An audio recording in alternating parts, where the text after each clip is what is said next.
Young lady, do you realize that you're only 16 years old? I'll be 17 next month. All right, 17, but that's still too young to travel to Europe alone. Now, I'll tell you what, I'll make a deal with you. I'll let you go to Europe the minute you graduate from Butterfield. In fact, I'll not only let you go, I will give you the biggest bon voyage party Stockton has ever seen. Jared Barkley, you know I don't graduate for 2 years. And that seems like an eternity to you, I know, but believe me, it isn't. Now, Laura, I'm afraid you're just going to have to excuse me. Honestly, Jared, you're just as old-fashioned as Father was. It's no wonder he chose you to be my guardian. I am supposed to be at the train station, young lady, to meet the 209 from Sacramento, and I'm late already, so I'm afraid we're going to have to continue this some other time. Well, there's nothing to continue, Jared. I've made up my mind. I'm going to Europe, and you can't stop me. And what is it you plan to use for money? You're not serious. Your mother's jewelry? My jewelry. You're not going to sell that. Oh, yes, I am. Mother left it to me. It's not part of Father's estate, so you have nothing to say about it. Now, wait a minute, Laura. Laura, you come back here.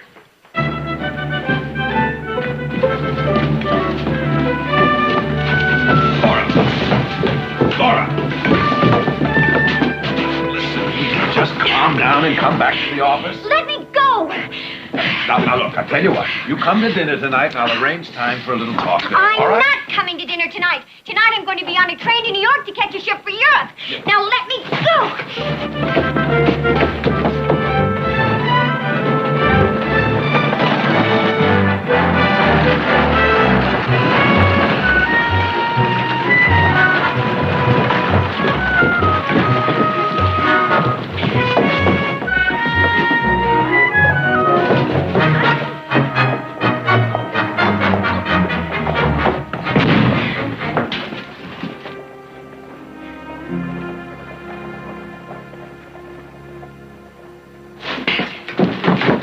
Sorry, Your Highness. I'm Eli Owens. Welcome, Your Highness. This is indeed a great honor from our humble establishment. I'm Mrs. Owens. Jared! Jared, we missed you at the station. Oh, well, I'm very sorry, Reverend. A little matter came up. Well, no matter, here you are. May I present Your Highness, Jared Barkley. Mr. Barkley? Your Highness. My aide, Captain Crawford. How do you do, sir, Captain? The Barkleys are hosting a fundraising party at their home on Saturday evening. That's very kind of you, Mr. Barkley. Oh, well, we certainly feel that that's the least we could do. To my people, it is everything, Mr. Barkley. After 3 years of drought, millions of them are starving. His Highness would be most pleased if you could join us for tea, Mr. Barkley. Oh, well, I would like that very much, Your Highness, but unfortunately I have an urgent errand to run, so until this evening? This evening? I've taken the liberty of arranging for you to have dinner at the Barkleys.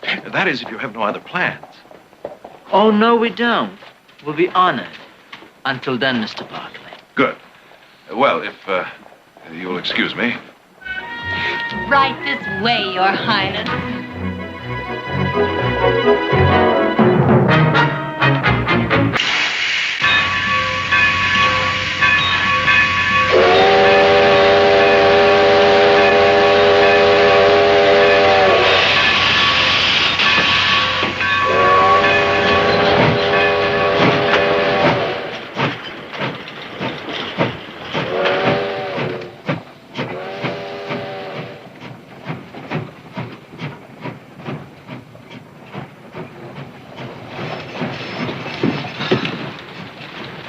Any luck?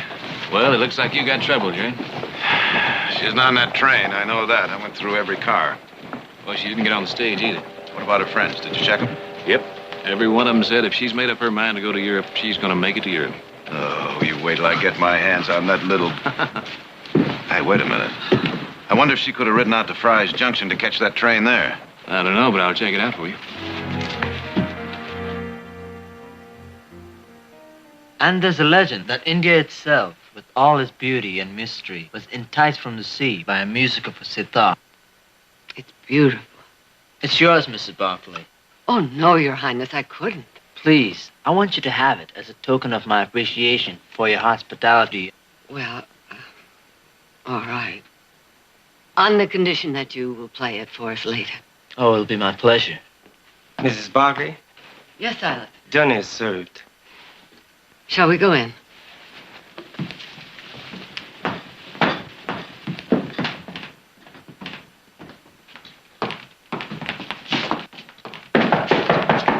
That's all right, Silas. I'll get it. Oh, good evening, Jared. Oh, I do hope I haven't kept everyone waiting. Well, Laura, how nice you could come, after all. Sounds as though you weren't expecting me. Oh, Jared did say you might not be able to make it. Now, what in the world gave him that idea? Your Highness, may I present Jared's ward, Laura Hayden? Oh, we've met. Oh, Miss Hayden? well, I'll have Silas set another place. May I, Miss Hayden? Thank you.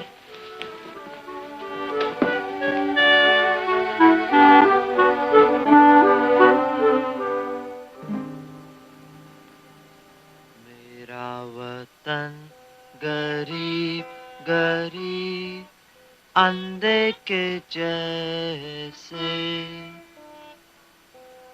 मेरा वतन अमीर अमीर जैसे पानी दरिया में मेरा वतन ऊंचा है जैसे Himalaya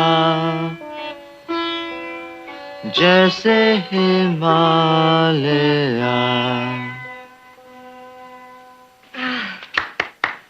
That was lovely. Oh, just beautiful. Is it a love song?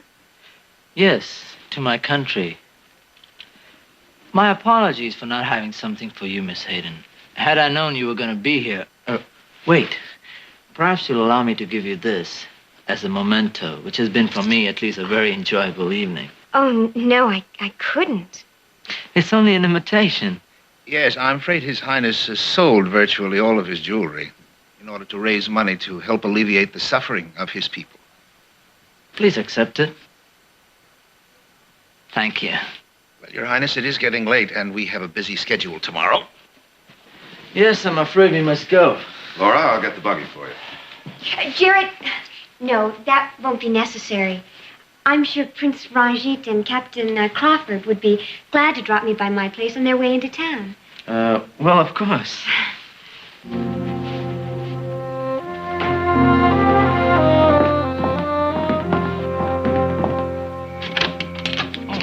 Good evening, Missy.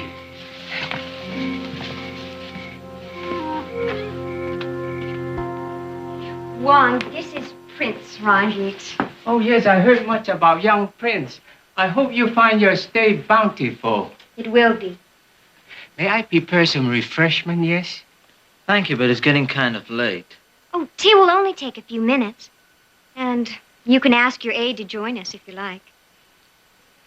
It's a nice evening. I don't think he'll be uncomfortable waiting outside.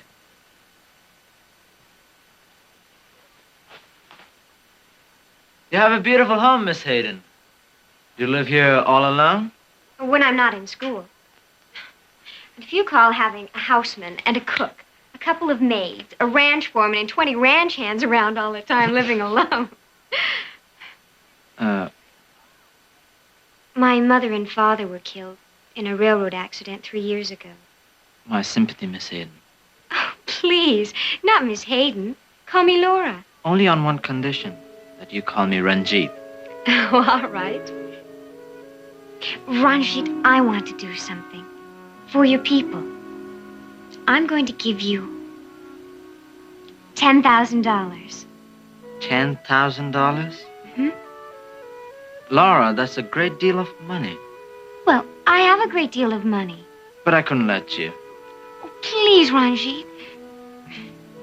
You made me accept your ring. Now, I'm going to make you take the money.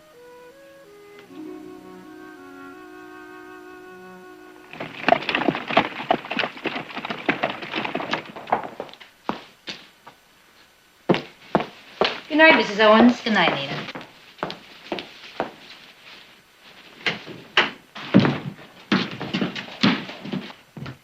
Oh, Your Highness, I do hope you had a pleasant evening at the Barclays. Very pleasant. Aren't you coming, Captain? Not yet, Your Highness. I thought first perhaps I'd have a little nightcap, if you don't mind.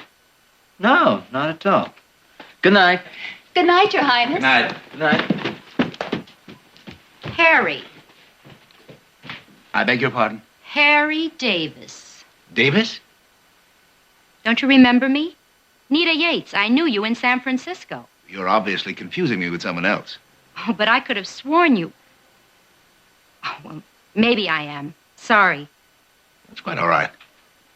Quite all right.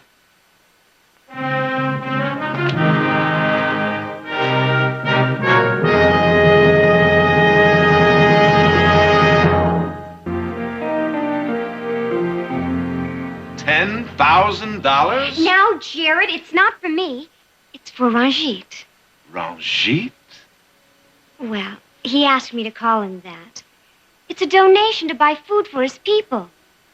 Well, you're going to make a donation, aren't you? Yes, but not $10,000. Well, Jared, that's not much. Not when you have as much money as I have. Oh, please say yes.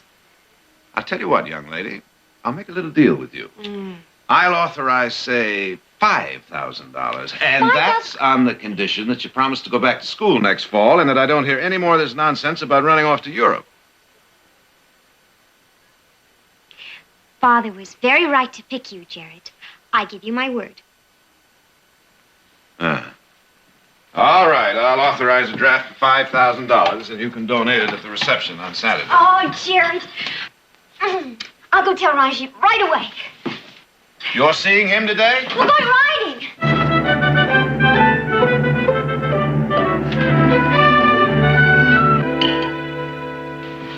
Oh, thanks, Nita. Well, that sure looks good. By the way, how have you been? Oh, fine. How have you been? Oh, I can't complain. I hear there's going to be quite a shindig up at your place Saturday night for this Prince Ranjit Singh. Yeah. Hey, by the way, you want to come? Oh, what are you talking about? I'd be a fish out of water rubbing elbows with those people you're going to have. Oh, you know better than that. Something bothering you, Nita? Oh, I don't know. Maybe it's nothing, but... But what? Look, you've been real good to me since I hit town. Your whole family has. I told you I'd never forget it, and I haven't. So? There's something you ought to know before that party. Last night I saw... Nita! Nita! I'm having the cook prepare a special supper for the prince. You go to the store and buy 10 cents worth of curry right away. The cook is waiting. Yes, Mrs. Owens. Do hurry. Heath, can you meet me at my place after I get off work tonight? Sure, if it's important. It is.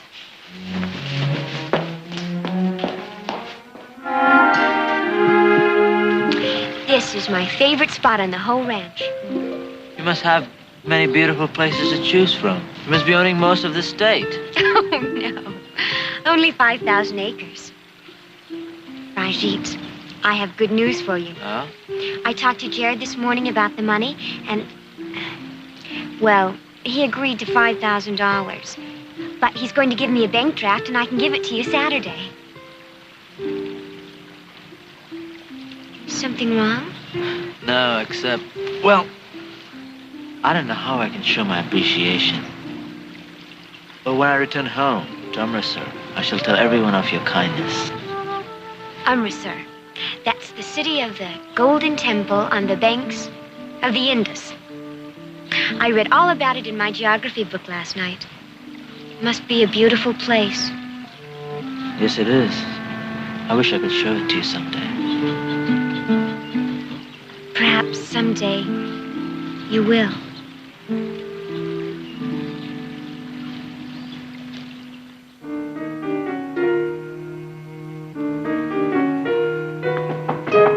Heath! Good evening, Nita. Hello, Harry. Well, I didn't fool you after all, did I? No. Well, I didn't think I did. You know, I debated bluffing it through, but I decided it might be wiser to come and talk to you. What do you want? The question is, what do you want? Nothing from you. Oh, now, come on. That isn't the Nita I knew in San Francisco. Come on, what is it? What is it? People change. Well, Nita, I'm real glad to hear you say that. Real glad. Because I've changed, too. And why are you pretending to be someone named Captain Crawford? Listen, I'm going straight, Nita. I have been, ever since I saw you last. I shipped out to India. Took me 10 years to become the captain of my own ship.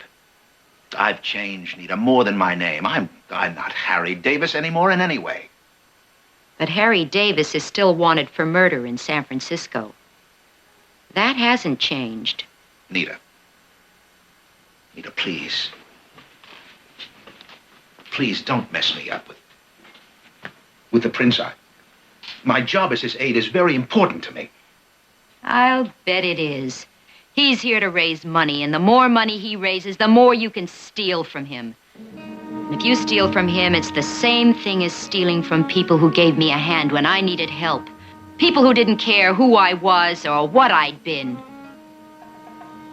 Now get out.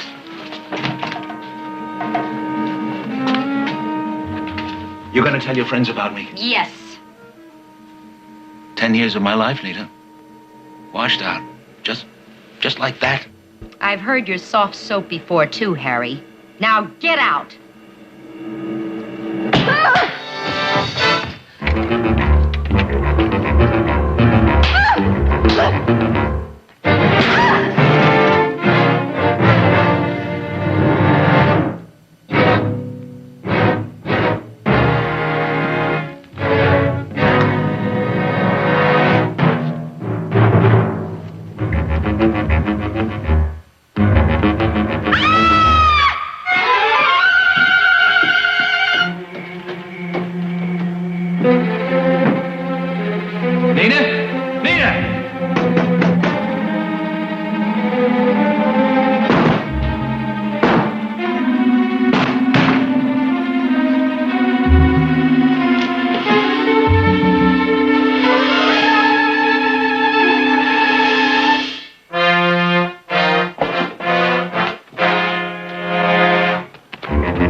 Society, but she sure didn't deserve this.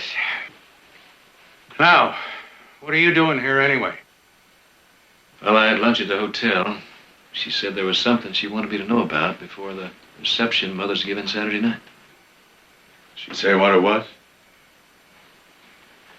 No.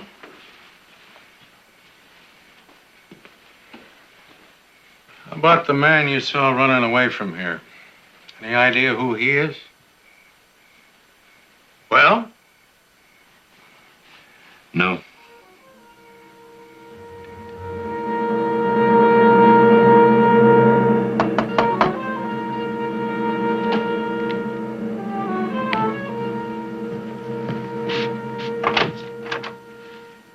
Well, Your Highness, this is an unexpected pleasure. Come in. Thank you.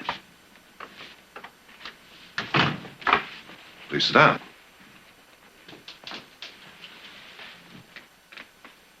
Mr. Barkley, my visit concerns Laura. Yes? Mr. Barkley, I would like to ask your permission, as Laura's guardian, to ask her to become my wife. Your wife? Yes. Well, you realize, Your Highness, that Laura's still a child. She's 16, same age as I. You're both still children. Mr. Barkley, perhaps in this country you can afford to prolong the childhood of your young. But that's a luxury in which we cannot indulge in India. Your Highness. So please understand when I say I consider myself as much a man at 16 as you are at your age. I assumed my father's throne when I was 14. Whatever childhood I had left ended there, I assure you. I am responsible for the welfare of 10 million people in Punjab, Mr. Barclay. And I feel that entitles me to take my place as a man. Very well, Your Highness. I'm willing to concede that you were mature beyond your years. But I'm afraid Laura isn't. She's still very young and extremely impressionable. You think she's in love with me because I am a prince? Yes, I do.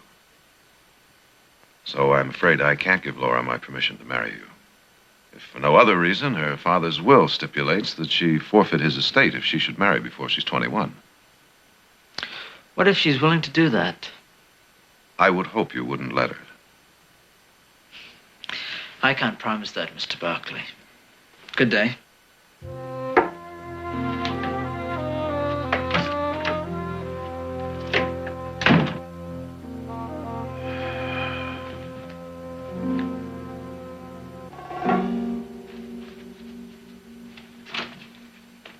Oh, there you are. We're having lunch with Reverend Hamilton. He's invited some of his minister friends from around Stockton to meet you. I saw you going into Jared Barclay's office. What were you doing there?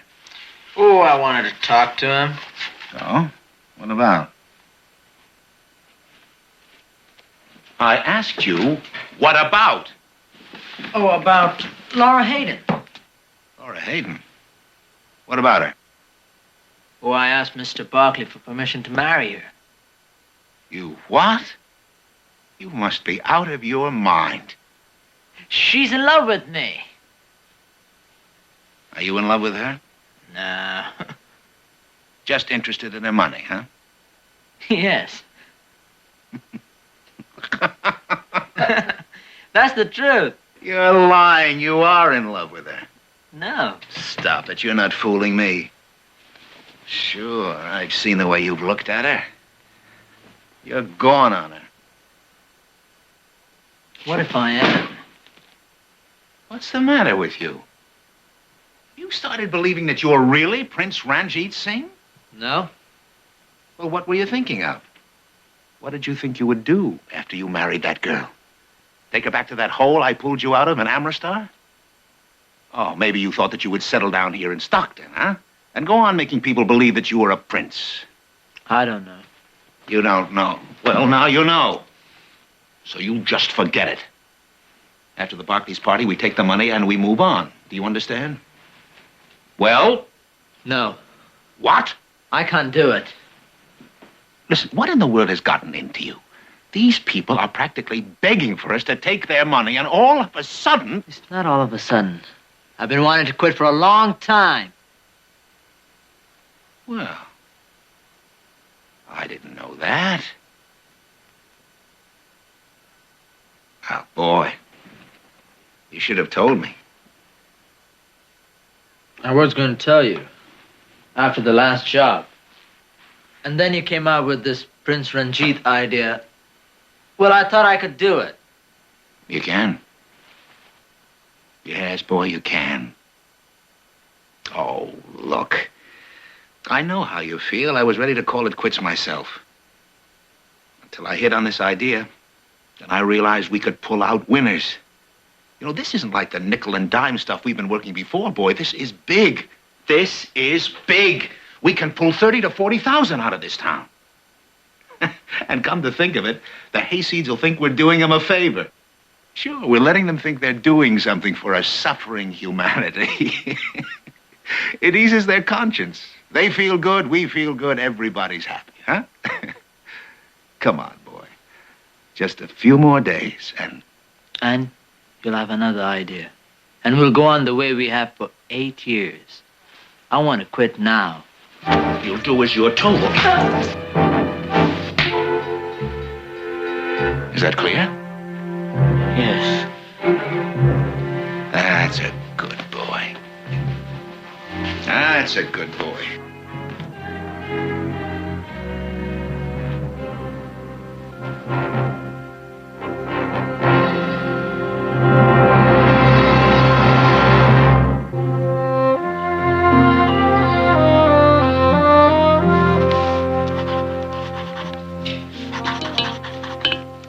finish addressing these invitations later if you'd like.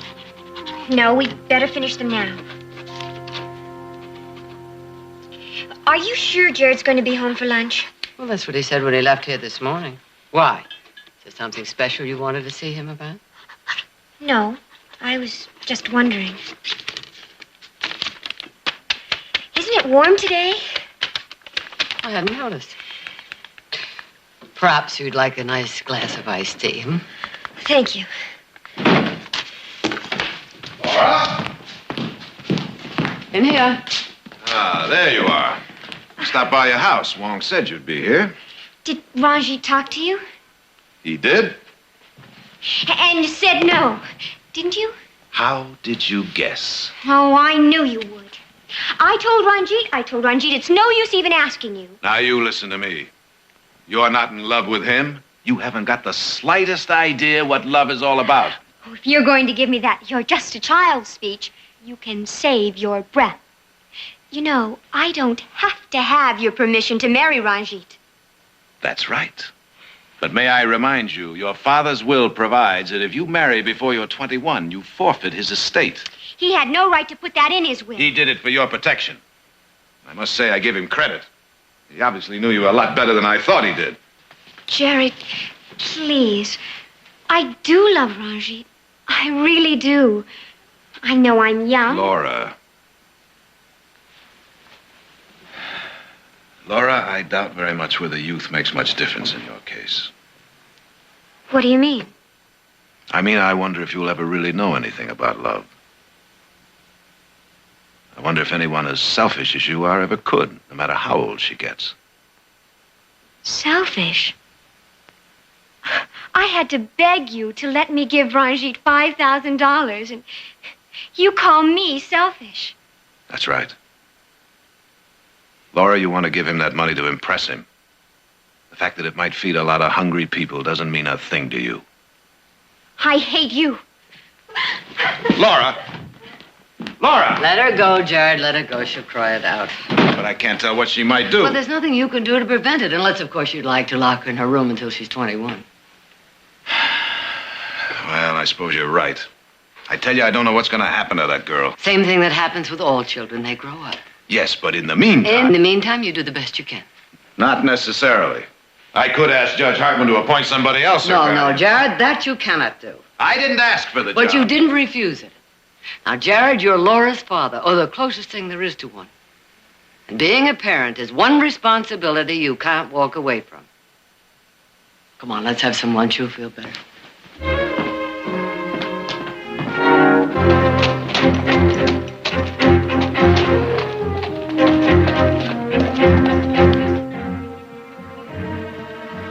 Laura, I can't let you give up your father's estate. But I want to give it up. Oh, Ranjit, we could go to San Francisco. I could sell my jewelry there. Jewelry? Mm-hmm. Well, it's worth a lot of money. Almost $20,000. I could go home and... No. But why? Laura, it's such a big step for you. I want you to be sure. I am sure. Think about it. I can leave Stockton before Barclay's party. We can decide after Saturday night. All right. Okay. You gotta go now. Miss Hayden, well, how nice to see you again. Thank you. Laura was just leaving. Oh, must you go? Yes. It was nice seeing you again, Captain Crawford. Thank you. Bye-bye.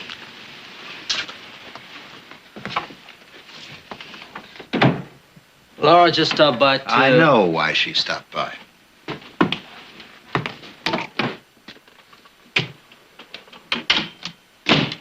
So, Miss Hayden has $20,000 worth of jewelry at home, huh? She's giving us $5,000 Saturday night. Isn't that enough? Oh, what's the matter with you? I know what you're thinking. You might as well forget it. All right, boy. It's forgotten.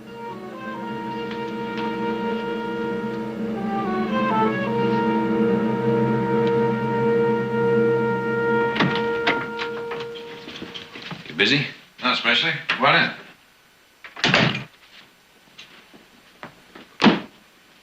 got a minute, I'd like to talk to you. Sure. What about? Well, about last night. You know, I told the sheriff I didn't have any idea who the man I saw running away from Nita's place was. Well, that was the truth, wasn't it? Well, it was and it wasn't.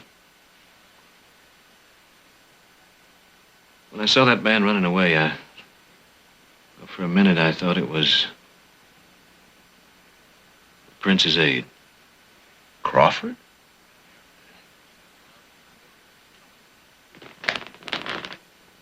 What possible connection could there be between Crawford and Nita? I don't know. That's why I didn't say anything to the sheriff. Or to you. 'Cause if it turned out that I was wrong, well, it could be pretty embarrassing for everybody. You're right, it would be. When we get right down to it, we don't really know anything about Mr. Crawford, except for what Reverend Hamilton's told us. How much does he know? Not that much, really. He and Crawford exchanged a couple of letters when he found out from a medical missionary in India that Crawford and the Prince were coming to this country on a fundraising tour, that's all. That sounds legitimate enough, I guess. But I still can't get it out of my head that it was Crawford.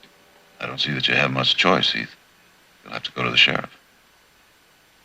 If there's anything wrong with Mr. Crawford, we better find it out right now, before this town hands a lot of money over to the Prince.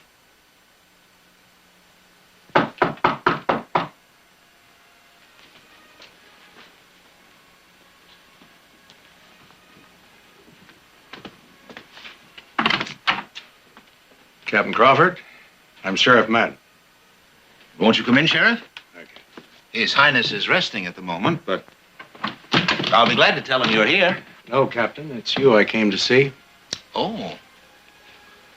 Well, won't you sit down? Thank you. What is it I can do for you, Sheriff? Well, now, this may be a little bit awkward, but I'd like to ask you about last night. What about last night? A woman named Nita Yates, who worked here as a waitress in the hotel, was found murdered. Oh, yes. Yes, I heard. What about it? Well, someone saw a man running away from Nita's house shortly after the murder, and he thinks it was you. What? What is this, Sheriff? Some kind of a joke? May very well be, but I'd still have to ask you some questions. You understand that? Of course. Of course, Sheriff. What is it you want to know? How long have you been the Prince's aide? About 10 years now. Before that, you were captain of a steamer. That's right. Star of India. Yeah, I know the ship well. Used to put into San Francisco. Not while I was captain, Sheriff. We only sailed from Southampton to Bombay. Now, may I ask what it is you're getting at? Nita Yates was from San Francisco, and at one point or another, she probably worked every saloon on the waterfront. I see. And you're wondering if I might have known her there? Uh-huh. Well, the answer, Sheriff, is no. I did not know her in San Francisco because I was never in that city until the Prince and I arrived there from Calcutta to start this tour. Well, I didn't think there was an American seaman alive who hadn't put into San Francisco at one point or another. Sheriff, are you calling me a liar? No, Captain. I'm merely suggesting that... I said I would cooperate, but I'm not going to submit to a cross-examination in which my honesty is obviously in question. You know, if the Prince knew about this... Oh, he could make trouble for me. Is that what you were going to say? He could, Sheriff. He could indeed. A great deal of trouble. Now, I'm willing to drop this right here. Because the whole thing is just too preposterous to discuss any further. All right, Captain. Sorry I bothered you.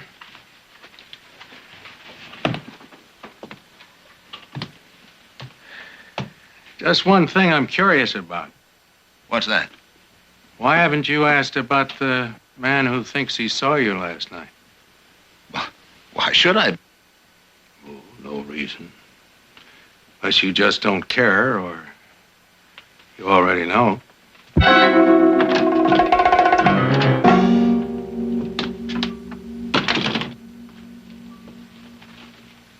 I heard heard you talking to someone. Well, it looks as if you're going to get your wish after all. My wish? You're going to have to leave the lambs in this town unshorn. What? That was the sheriff I was talking to. What did he want? I suppose you've heard that a woman was murdered in town here last night. What about her? I knew her. In San Francisco 10 years ago. She saw me in the lobby night before last. She recognized me.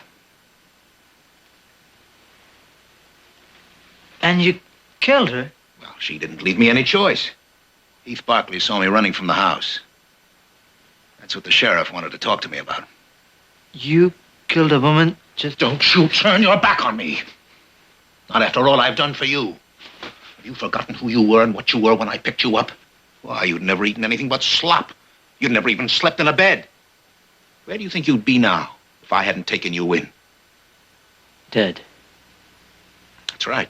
And don't you forget it. Now, that jewelry that Laura Hayden was talking about. We're going to need it for traveling money. No. Shut up. I can't do it. Shut up and listen to me. I want Laura Hayden's jewelry, and you're going to help me get it. Because if you don't, and I'm arrested for Nita Yates' murder, I'm going to make sure you're sitting in that cell right next to me, waiting for the rope right along with me. Do I make myself clear?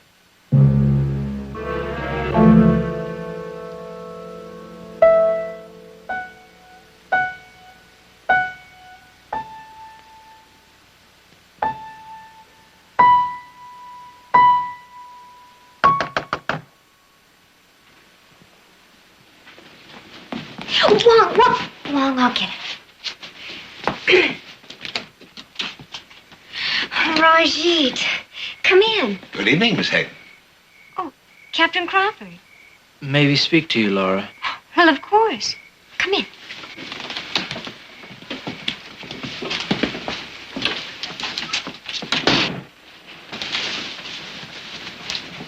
I told Captain Crawford why you came to the hotel this afternoon. Oh. Yes, Miss Hayden. It's a great sacrifice you'll be making, giving up all this. But obviously, that's what you want. So I'm willing to help you and the prince. Well, help us how? I know a ship in San Francisco that's sailing for Calcutta tomorrow. Tomorrow? If you leave now, you and the prince can be on it before Mr. Barkley can make a move to stop you. But what about the party at the Barkley Saturday night? Laura, if we're going to get married, we have to leave now. And give up the money you need to buy food for... Miss Hayden, the prince has just received an urgent message from Armiser, which demands that he leave for home immediately. No, I don't believe you. Laura, you wouldn't Laura, leave I'll without... explain it all later. Well, explain it now. Miss Hayden, there just isn't time. Now, where is the jewelry you told Ranjit about? The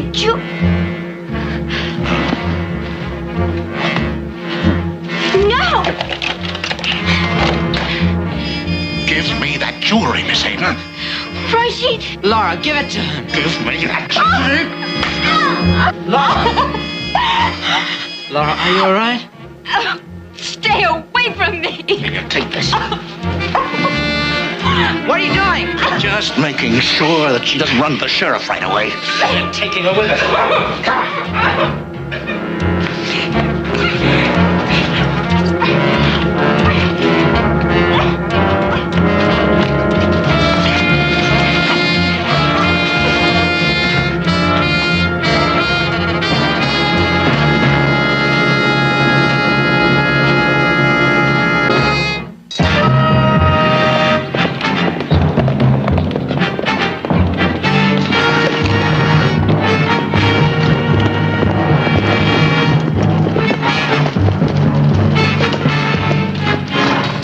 Country up there. Red, I think our best chance to pick up their trail from here is to split up. Yeah, I think you're right. We'll meet at Gunsight.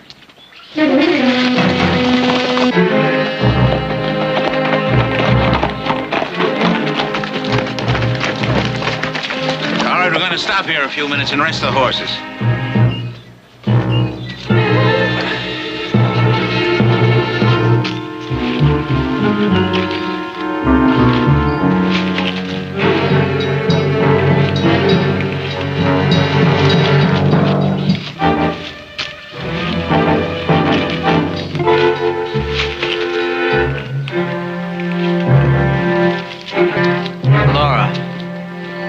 Laura, I'm sorry.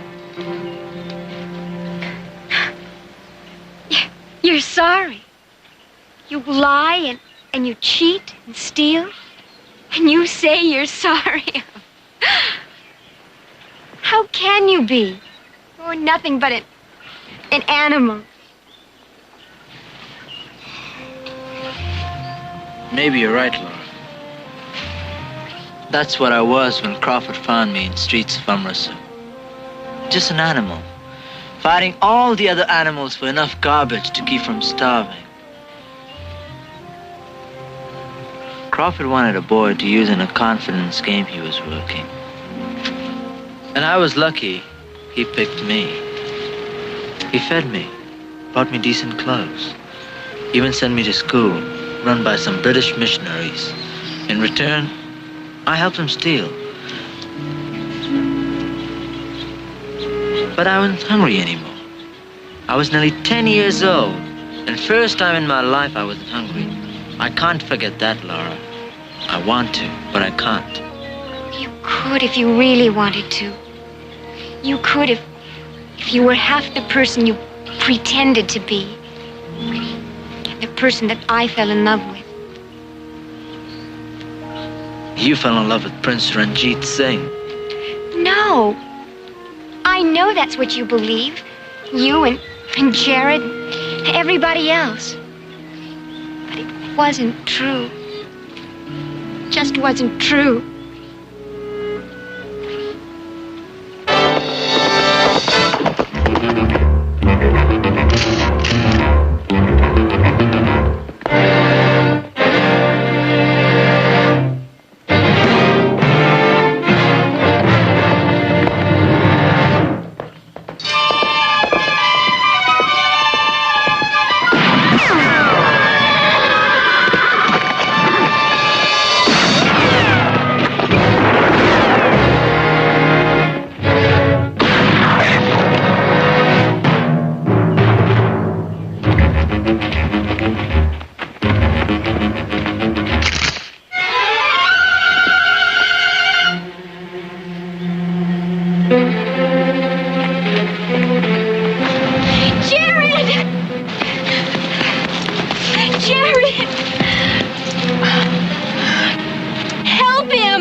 Get on your feet! Stop it! What are you going to do to him? Not gonna do a thing. Not a thing. Just gonna leave him here. No! You can't leave him out here. He'll die. I'm going to stay with him. All right, you do that. And you watch him die right now. Got very little time to lose.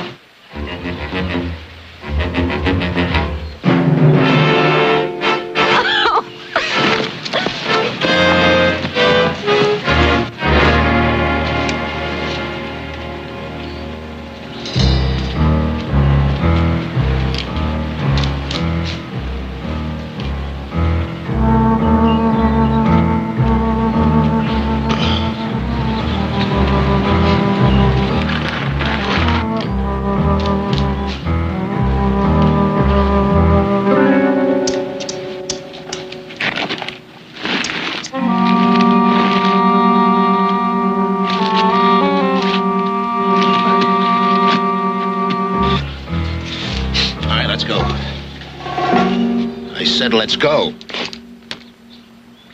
You heard me. I can't leave a man out there to die. You take the jewelry and go on. Laura and I are going to stay here. So this is the thanks I get, huh?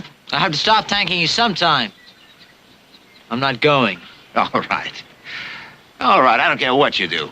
Go back to Amritsar. Starve with the rest of your people. That girl's going with me. I need her for a hostage. She's staying. Look, boy, I don't want to hurt you, but I will. You're gonna have to. No, Ranjit. I'm going with him.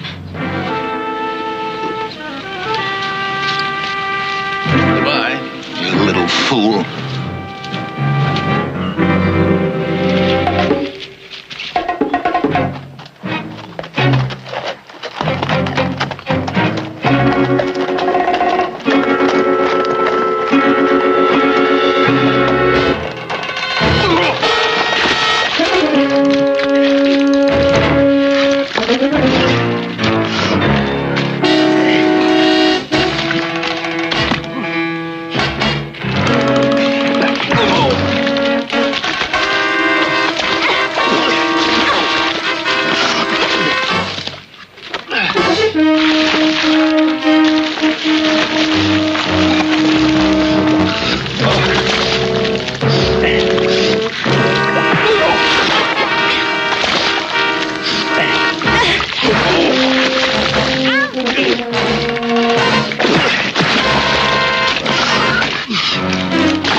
Jared!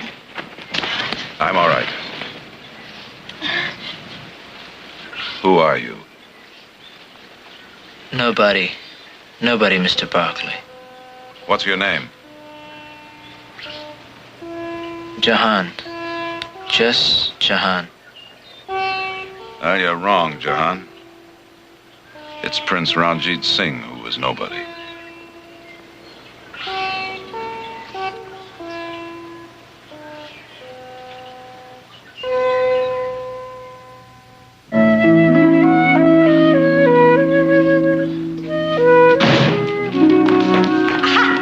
Jared, I want to have a talk with you. Hello, Laura. What is the meaning of this? What? This! Fraudulent prince pleads guilty? Oh. I thought you were going to defend Jahan. Well, I am. By having him plead guilty? Don't... Now, Laura, Jahan and I discussed it, and he agreed it was the best thing to do. Well, I'm not going to let him. I'm going to get him a lawyer who will really defend him. Well, just remember, young lady, lawyers cost money. But I'm forgetting, aren't I, that you always have your mother's jewelry. That's right. And I can use it. Oh, Jared, how can you do this? How can you send Jahan to prison without a fight after he saved your life? Or does it say somewhere in there that he's going to prison? But he will if he pleads guilty. Maybe. And maybe he'll be released on probation if someone will assume responsibility for him. And somebody has. Jahan, why aren't you in jail? Because the district attorney and the judge and I had a little conference and agreed that he should be released into my custody. He's going to be working for us for a while. Quite a while, I'd say. Really? And I imagine Nick and Heath can make a pretty good ranch hand out of him by the time you get back from school next summer. School? School. Well, Jared, I've been meaning to have another little talk with you about that. Uh-huh. Jahan? Right. Look at there.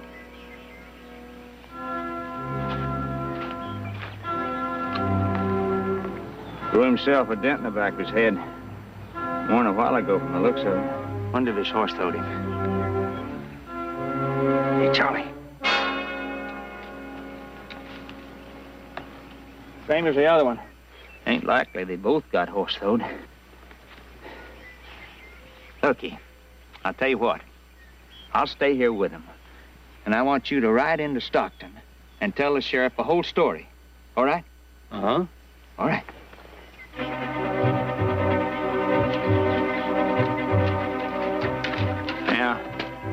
You sure you know what to tell him?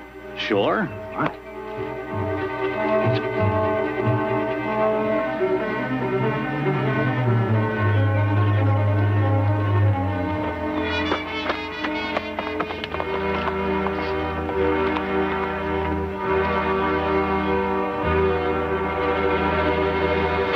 Hey, Charlie! Charlie!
Pete, now it's past noon. We ought to be moving out.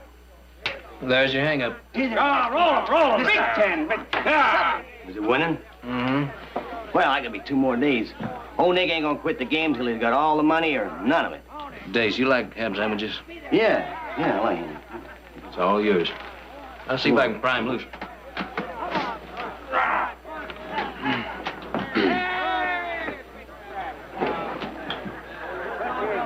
Be good to me. Time to head for home, Nick. Home is where the heart is. Home is also where they expected us with some white-faced cattle. Mm-hmm. The valley's been without those pot-belly shorthorns for over 1 million years. Another day or two shouldn't make any difference. Ha-ha! 7! And the money comes to smiling Nick Barkley. Come on, Nick, shake loose. You're all fired trail eager because you're all cleaned out, that's all. Well, it was. I am. Well, our foreman, Mr. Dace Edwards, is older than 2 times 10 and a half, and his pants come clear down to his ankles. If he can't roll out those pot-bellies by himself, then we're really in trouble. We'll see you back at the range. No. You're not going to leave me out on that trail with no one to argue with but myself, and you know it. Stick around. What for? This is for. Come on, now, a little action here. Come on, 200 more. Let's go. Oh, look at all that money. Trail expenses. You move them out. We'll catch up to you later, eh? Yeah, I'll see you in a couple of days. Dace, my San Francisco tobacconist makes these up especially for me, 50 cents a piece. Smoke them real slow, will you? Yeah, thanks. Well, I'll spend a night at Bleak House, Newman's Crossing. See you there, huh? Yeah, Bleak House. Have a nice trip. All right, come on.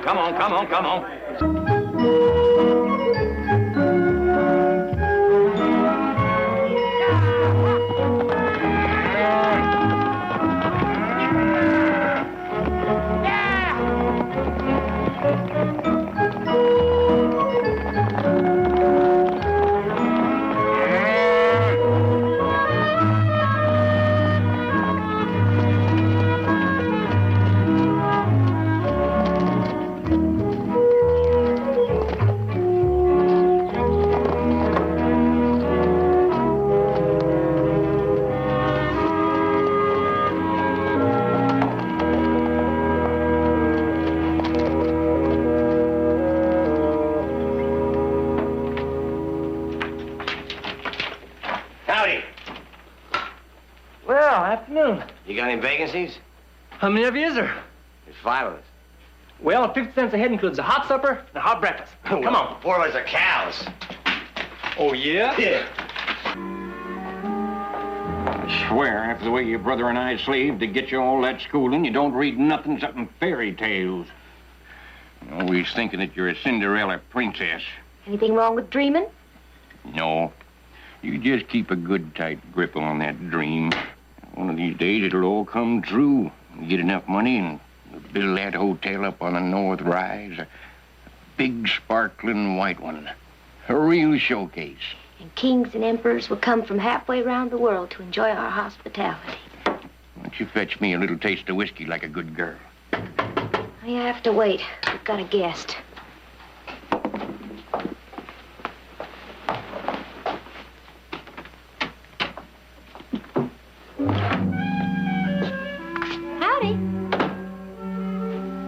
Howdy, ma'am. Well, howdy, cowboy. Here, let me take your gear. You've been swallowing a lot of trail dust, have you? Well, I chewed enough sand to make my teeth get short. Well, sit down, sit down. I got something for you to make your teeth grow 1.5 feet. Bell, pour the man a drink. Well, I always go first class. Now, you take it out of this 20. I'm sorry it's the smallest I got, and take $1 out for my accommodations. Well, I reckon we can find change for this around here somewheres. Where are you from, Mr. Edwards, Dace Edwards. Originally from Cincinnati. Coming out west to make your fortune? Yeah, little idea of mine. I got them 4 heifer cows out there, and I'm going to start a new breed. Yeah, I saw you ride in. Those are eastern-looking cattle, all right. $100 a head. You must have done pretty well back east to save up $400. Oh, just a drop in the bucket. Here you go, cowboy. Thank you there. Belle, you take good care of our friend. I've got some work to do out back. Okay, Pa. Oh, you care for a refill? Yes, I never did like to eat much on an empty stomach. Pardon me for saying this, ma'am, but I've been to 1 circus, 2 carnivals, and 8 county fairs. And you're the prettiest girl I ever saw. I bet you said that before. No, never once. So help me. Well, I'm just a simple country girl. You're liable to turn my head. Yeah, I wouldn't do that. Oh, here, let me.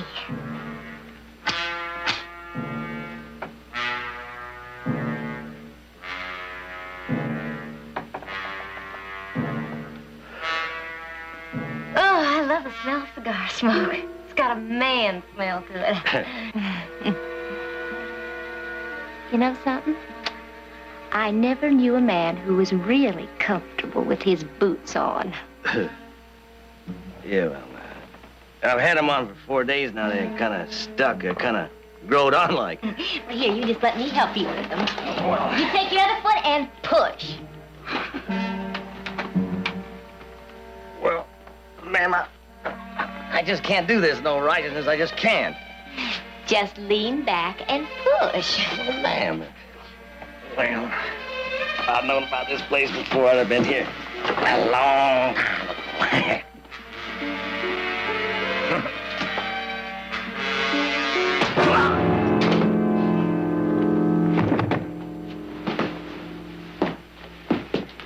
I hit him a good one.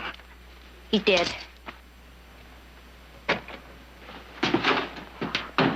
How much did we get? $400 worth of cattle if he was telling the truth. Bart, you better drive him up the West Wash until we can find a buyer. I figured he was worth getting. Thought the cows what we get.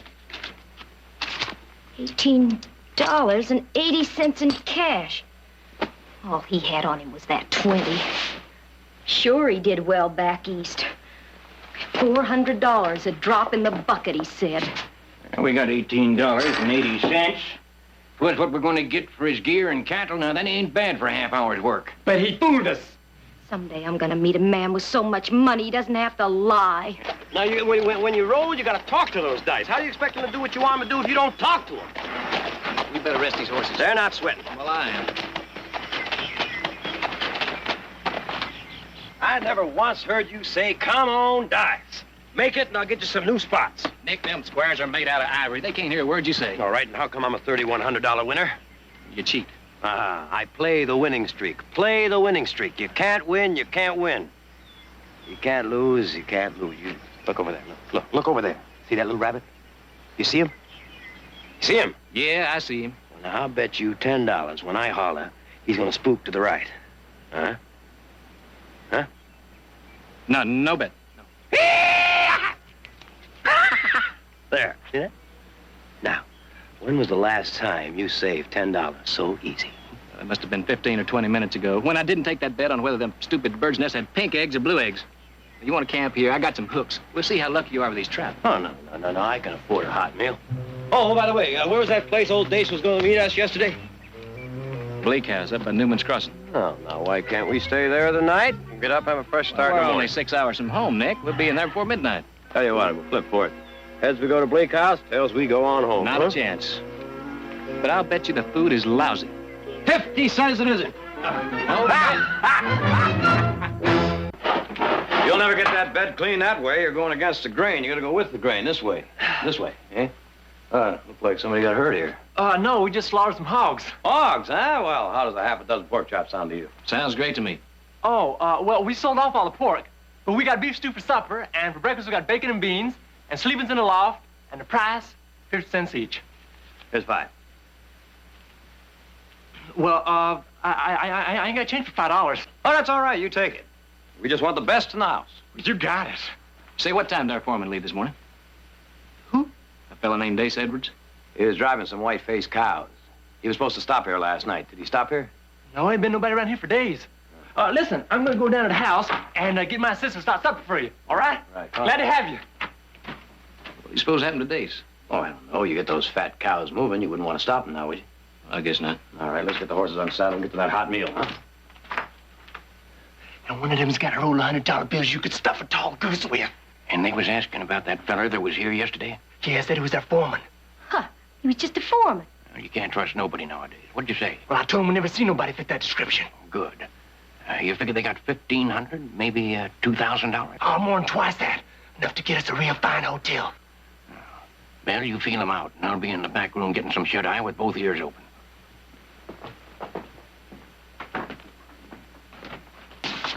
Howdy. Come on in. Just make yourselves at home. Got the pot boiling. Pork's out of the whiskey. Bill, they're paid. Well, now. See what I told you? Some days you just can't lose. Howdy, ma'am. I'm Heath Barkley. I'm Nick Barkley. Sit down. I'll fix your drink. The best in the house, please.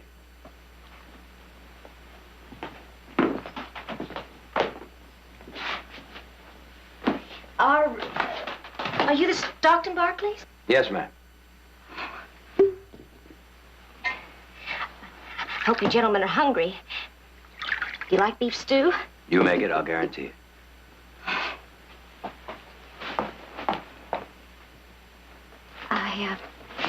I'll set the table. Let me help you.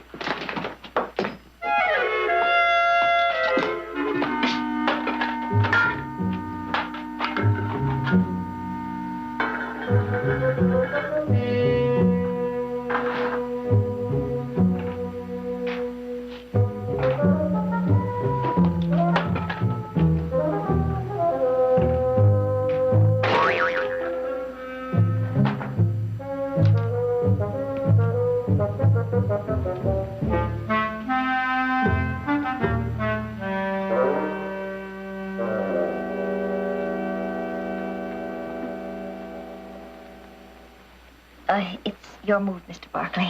Nick. It's your move, Nick.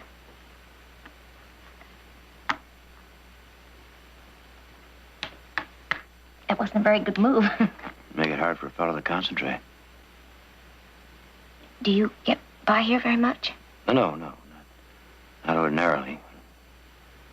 This may prove to be my favorite route to Fresno. I hope so.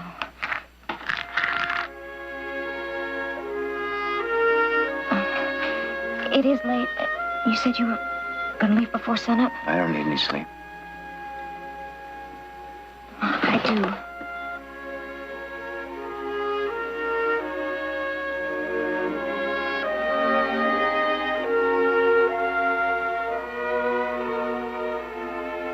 Next time.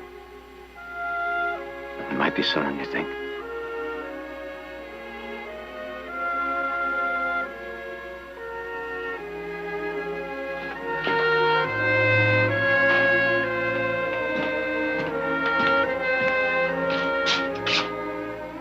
Pete, come on. Come on, we're gonna go to bed. Come on. Fine. Come on, we're gonna go to sleep. Get up.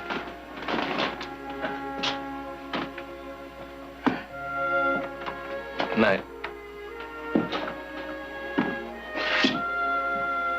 Good night, Bill.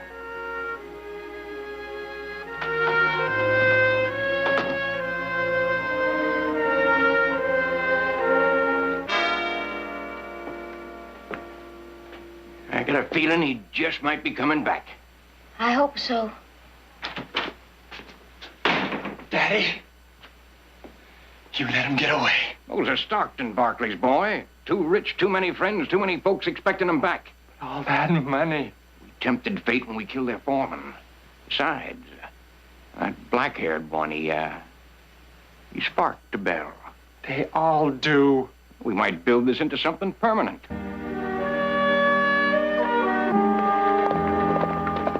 Hold up. What's the matter? I just remembered I left that rifle of mine back at the bleak house in the barn. All right, I'll ride back with you. You'll need somebody to argue with. No. You go on. The family, they may be worried. Well, I'm sure Dace has got back and told him about that crap game. Besides, you might need some help. With that girl? You get out of here.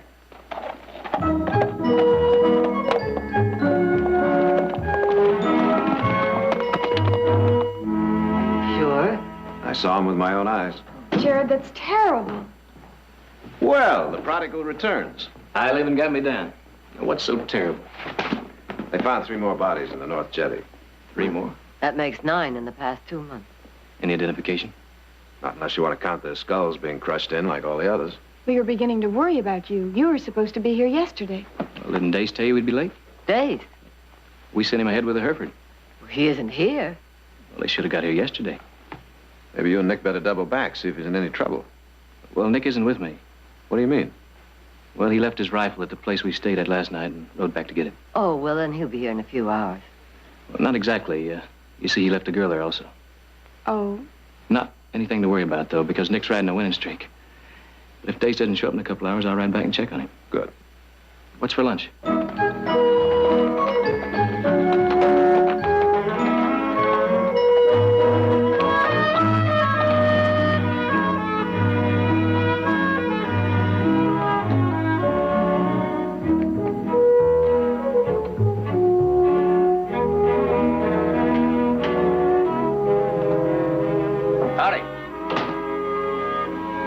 Back sooner than you thought. Oh, I didn't expect you back so soon. Well, I forgot my rifle. Listen, a man who sits a horse the way you do could ride 5 feet without noticing an empty rifle boot. Well, as a matter of fact, I was just about all the way home, and I remembered I'd stuck it under some hay in the corner of the barn here. Many hands make light work. Here, I'll get that. Thank you. Aren't you afraid you'll disappoint a lot of beautiful, rich young ladies up in Stockton? Well, if there were that many beautiful young ladies up in Stockton, I wouldn't have to take my rifle out of the boot in the first place. Besides, none of them are as pretty as you. Mr. Barkley! Mr. Barkley's here! Look, why don't you come on over here and sit down and make yourself comfortable? Bob, Mr. Barkley forgot his rifle. Why don't you get him some coffee? Hey, you're going to be staying the night, Mr. Barkley. There's big doings in town tonight. There's a barn dance. Bill, you tell him about the barn dance. There's a barn dance. Oh. Well, would you do me the honor of your company?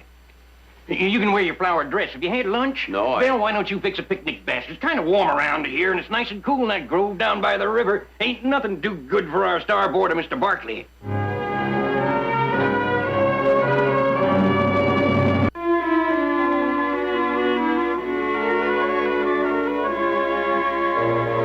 What'd Nick think of those Herefords? He finally changed his mind? It took some convincing. Well, they'll grow on him. Audra, what are you doing? If you put any more sugar in that tea, you're going to have to chew it. Well, 9 men have been murdered. Aren't you too worried? Yes, we are. I'll get it. Oh, Sheriff, come in. Come in. Afternoon, Victoria. You're just in time for coffee. Thanks, Victoria, but... Hello, Fred. everybody. Fred? I'm afraid I've got some bad news for you. We found another body. It was your foreman, Dace Edwards. Oh, no. Dace? Where? The river, North Jetty, same place as all the others. Heath, how much of a head start did he have on you? About 12 hours. We're supposed to catch up to him at Bleak House, but he never showed up there. How do you know that? Well, we checked there last night. They hadn't seen him. I'm going to wire the lawmen upstream and form a posse. We'll ride with you, Sheriff. Let's go. Fine. What kind of a person would do a thing like that? Like it? Love it. I mean the picnic lunch. That, too. I was talking about your face. You trying to memorize me? Mm-hmm. From chin to hairline. I just can't get enough of looking at you, so. Why? Oh, I don't know. I think maybe I'm trying to find something wrong with you. Very difficult. But you found something? Those blue eyes. But a man could drown in those blue eyes. I never thought anyone would notice. Well, you have a defect, too. I do. Where? Your forehead. Your hair keeps falling down on it.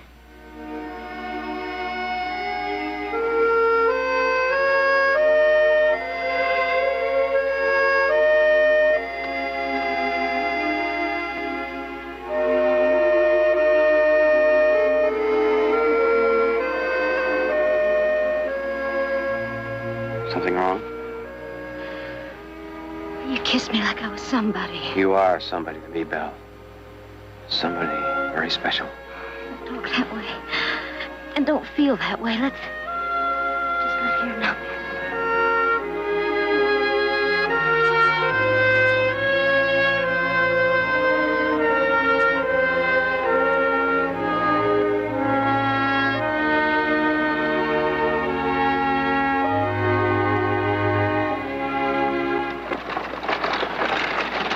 Well, they're coming back. Been gone just about the right amount of time.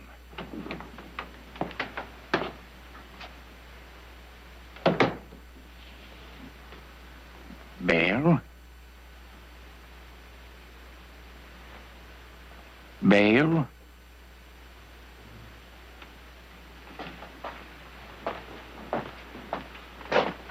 How did it go? It was just wonderful, Pa. You still got that money on him? Bart. Well, Daddy, she's got a funny look to her I ain't never seen before. Well, it ain't the kind of look you're ever like to understand. Well, would you mind waiting outside? I want to take a bath. Well, don't throw the water out when you're finished. Bart's going to use it. Daddy, do I have to? I'd appreciate it.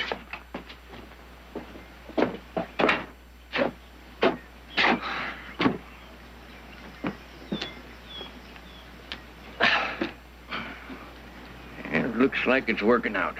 Well, if Belle marries him, who's going to do for us? Oh, we can hire anybody we want. Uh-huh. She'll move in that big house and grow uppity ways and have us fetching and toting. Oh, no. We got a saddle on your sister, boy. Not if she marries money, we don't. Wouldn't the Barkleys be flat out shocked to learn they got an in-law that's done the things that Belle's done? We're gonna be rich, Daddy. Like having a tunnel to the bank, son. Like having a tunnel to the bank.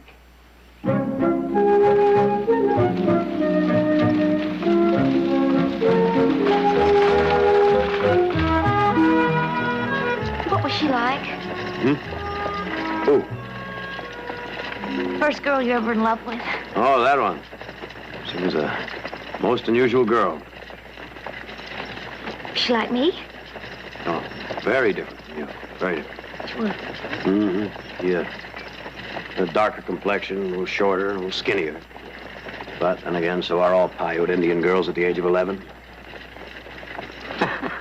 Oh, now you're making fun of me. I'm sorry. I didn't mean to pry. Oh, I just suddenly feel I need to know everything about you. Do you have a middle name? Mm-hmm. Nicholas Jonathan Barkley, ma'am, at your service.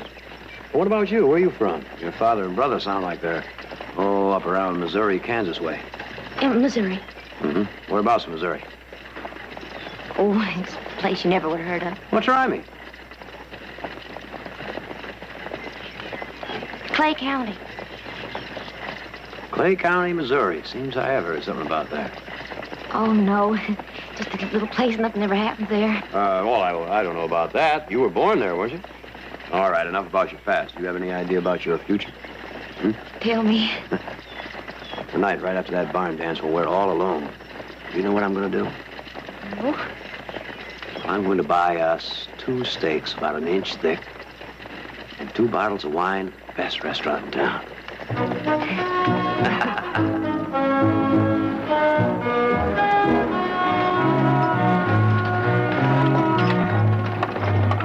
So you're holding the barn dance tonight? I was. Been called off, and I spent $8 in advertising. Oh, why'd you have to cancel? Most of the men rode out of town on posse. Who are they looking for? Somebody around here's been killing folks and throwing them in the river. Bunch of bodies wound up in Joaquin County. You might as well go home then. 8, 10 people knocked in the head, maybe more. We can still get home before dark. Ain't nobody actual said lynch you, but they sure been fingering their ropes. Take me home, Nick. Still stay and have a little dinner. Please. There are people around here doing things like that. I want to get back and warn Daddy and Bart. Well, all right. Get on.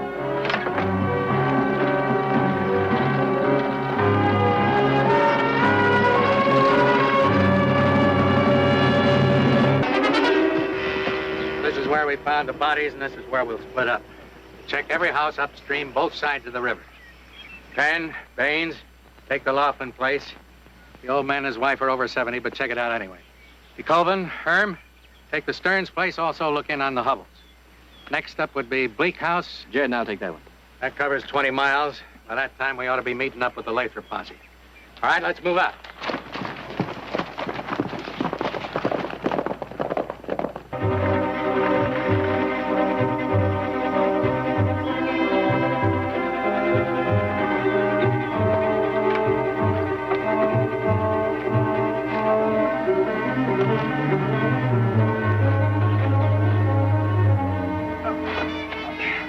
Thanks for understanding, Nick.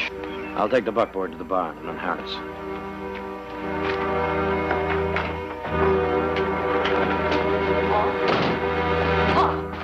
Paul, wake up. Wake up and listen to me. Get up. Now listen to me. We gotta get away from here. There's a posse and they're talking lynch. Those bodies we threw in the river didn't stay underwater. They found a whole lot of them. How are they going to trace them to us?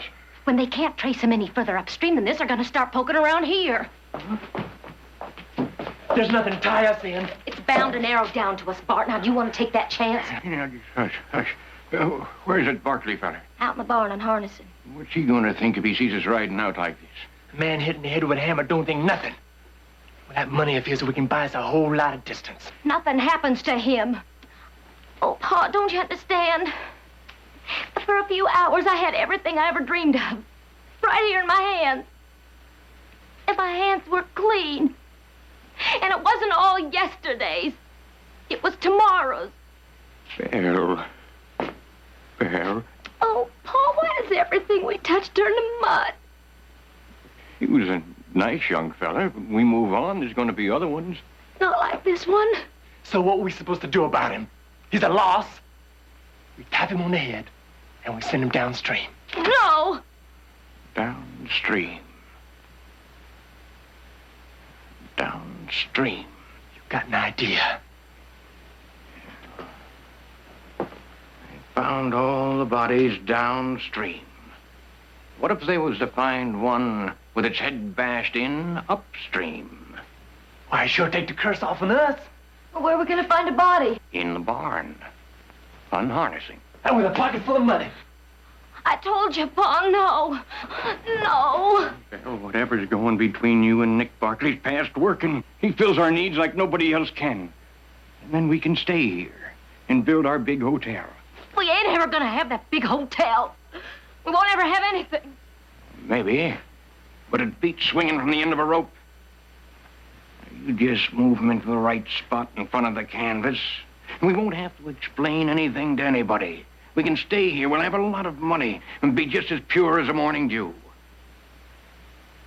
I won't do it. Listen to me.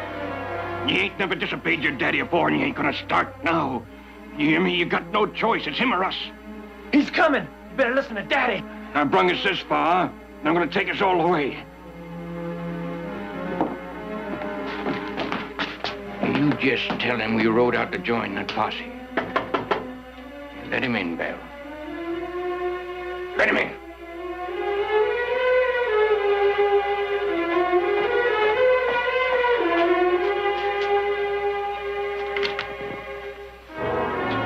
Everything all right? Fine. They left a note. Rode out with the posse. Well, see, I told you there was nothing to worry about. I'm sorry I ruined our dinner, our whole evening, but well, it's still early. I could fix you a cup of coffee and maybe a sandwich for cheating you out of your dinner, too. Here, let me help you. No, you sit down over here. I can do it.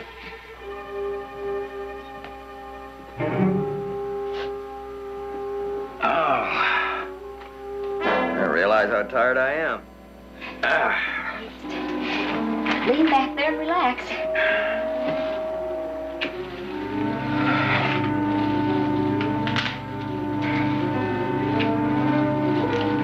Oh.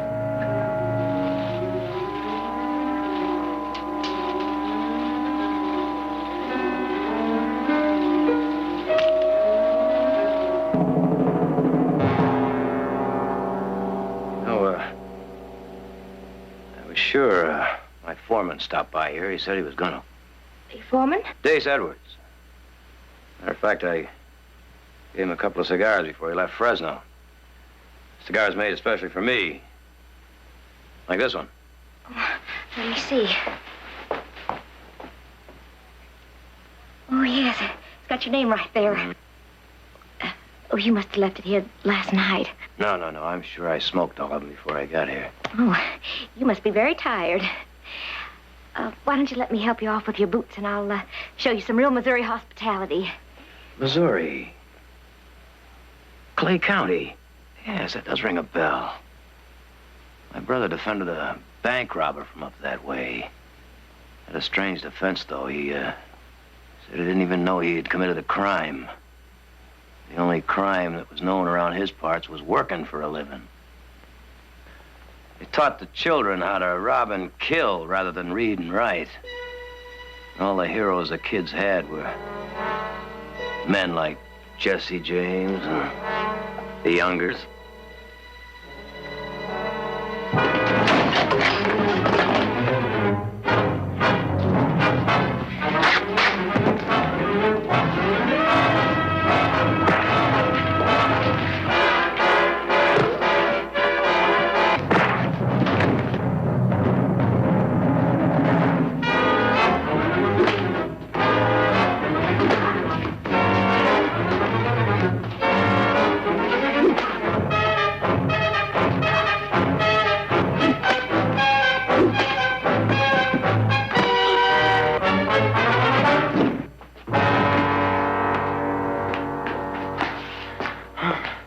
You dead?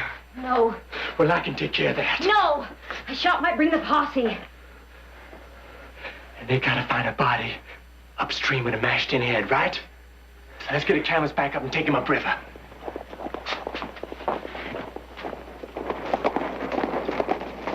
Get the posse? No, it's just as bad, though. Heath Barkley and some other man. Let's get him in the back. Bill, you get rid of them fellas.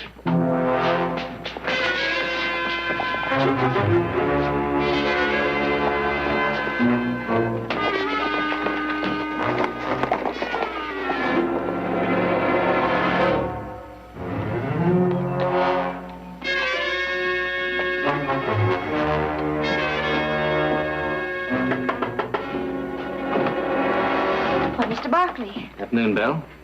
This is my brother Jared. Looking for Nick. I suppose he's out back. No, he isn't here.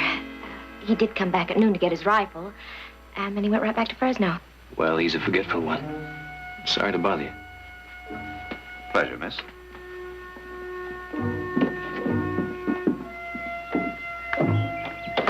I wonder why she lied. That was Nick's horse we saw in the pasture. I don't know. Let's ride out a ways and double back, huh? Right.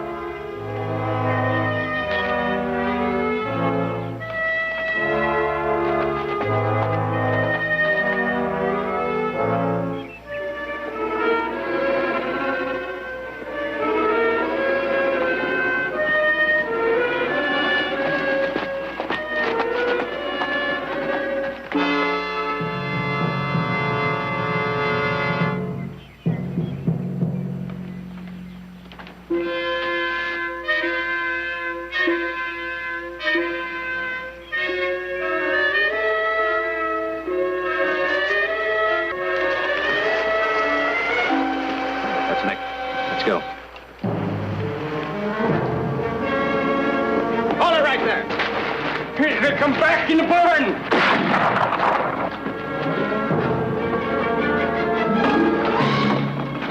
Daddy, what we gonna do? You ever thought about dying, son? No one I can help it. Oh, Pa, it's no use. We ain't gonna quit, Belle. I ain't never lost a fight yet. Gun beats hanging 8 ways from Sunday. You got the guts for it, boy? I'm ready. I'm ready!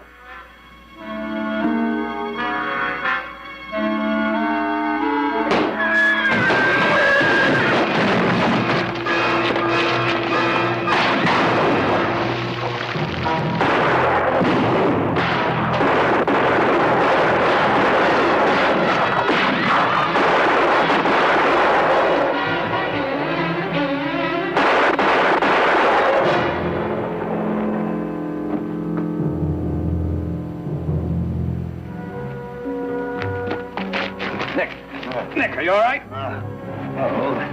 Where are they? Huh? Take it easy. Take it easy, Nick. Where's Belle? She's in the barn. I'll get her. I'll get her. Sure you're all right? I said I'll get her.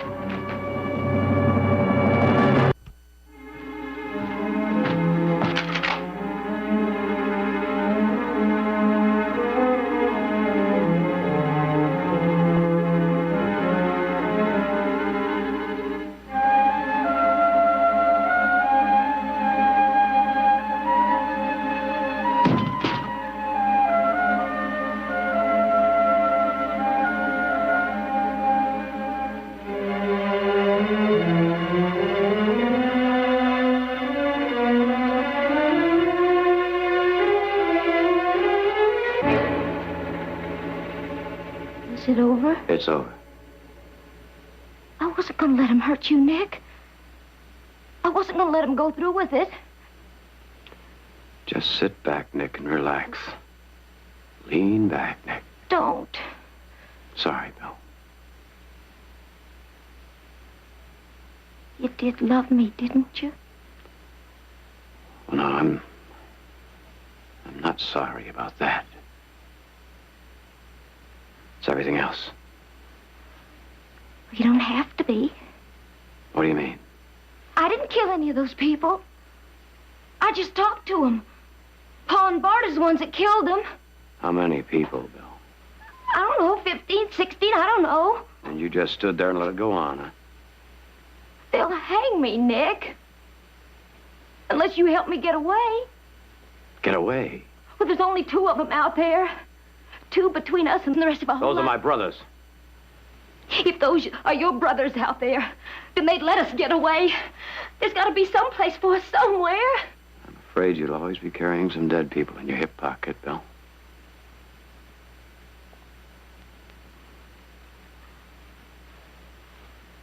I wasn't born 22 years ago. I was born this afternoon in a grove down by the river. The doctor that delivered me said that a man could drown in my eyes. And then he kissed me.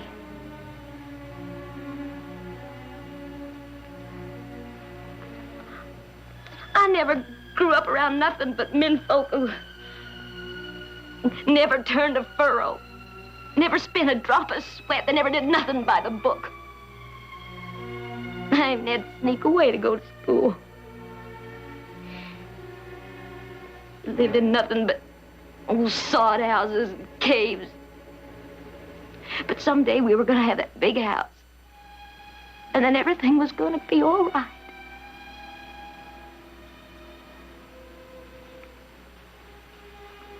Come on, Bill. Waiting for us.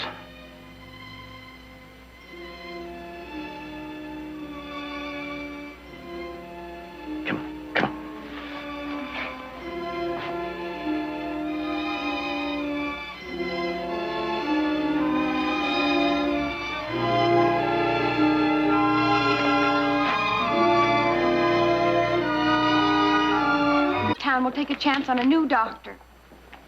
Now, this new doctor, he wouldn't be young and handsome, would he? I don't know, but you've heard that he is, and you'd like to find out for yourself, hmm? Mother, how could you think? Anyway, you haven't any objections to going to a young, good-looking doctor, have you? No, as a matter of fact, I don't.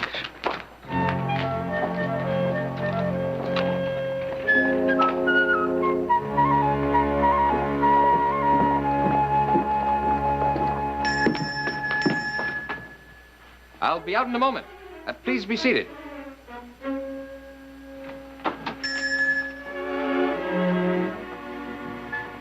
Vienna School of Medicine. Very impressive. I wonder why he came here. Well, whatever the reason, I think the people in this town should be glad that he did come to Stockton. He could have gone elsewhere. Yes, I suppose he could have. I'm afraid that chemical reactions over a Bunsen burner don't have the courtesy to wait while the doctor greets his patients. How do you do? How do you do? I'm Dr. Belden, and I'm most sorry to have kept you waiting. Well, I hope we didn't interrupt anything important. I assure you, you have not. Mrs. Barkley, Victoria Barkley. This is my daughter, Audra. So nice to meet you, Doctor. It's entirely my pleasure. You know, in the short time I've been here, I've heard more about your family than I have about Stockton. Well, I wouldn't believe everything I've heard. Please, make yourselves comfortable. Found him hanging in the livery stable. He was barely breathing when I cut him down. This way.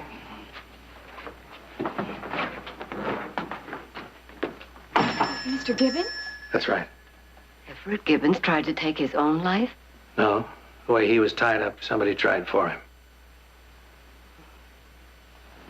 Easy. If you'll wait outside, please.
Victoria, I'm sorry you had to see this. I know you and Everett have been friends for many years.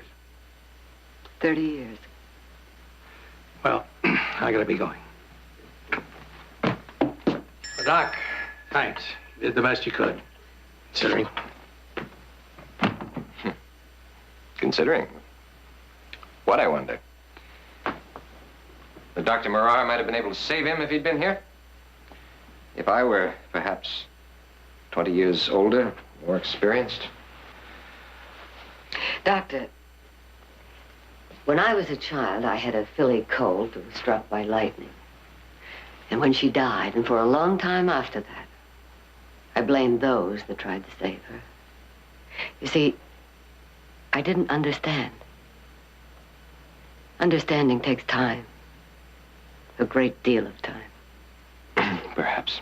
People have to get to know you. Doctor, tomorrow evening I'm having the publisher of the Stockton paper for dinner. Won't you join us? Well, thank you. I'd like to very much. Good. Shall we say 7:30? 7:30 it is. Thank you again. Mother, didn't you want to ask the doctor something about yourself? Ask me what? She hasn't been feeling well these past few days. Oh, it's nothing serious. I have been a little bit under the weather. You were running a fever last night. Only because it was very warm and I was tired. And if I don't look well now, Doctor, it's because it's lunchtime and I'm very hungry. Well, if you're sure, you know it'll only take... No, it won't be necessary, Doctor. My children have a tendency to over-worry about my health. They don't know I plan to outlive them all. Good day. Good day.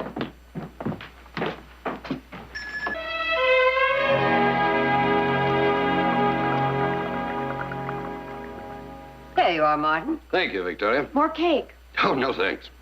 However, I could use a spot of brandy in this coffee if Jared would have a mind. Just as soon as I put this 12 ball in a corner pocket. Then I'll help myself. That'll cost you. And you, too, if the good doctor's eye is as sharp as it's been all evening. I'm afraid it's more a question of pure luck than a sharp eye. I haven't played pool in years, not since my father taught me as a boy.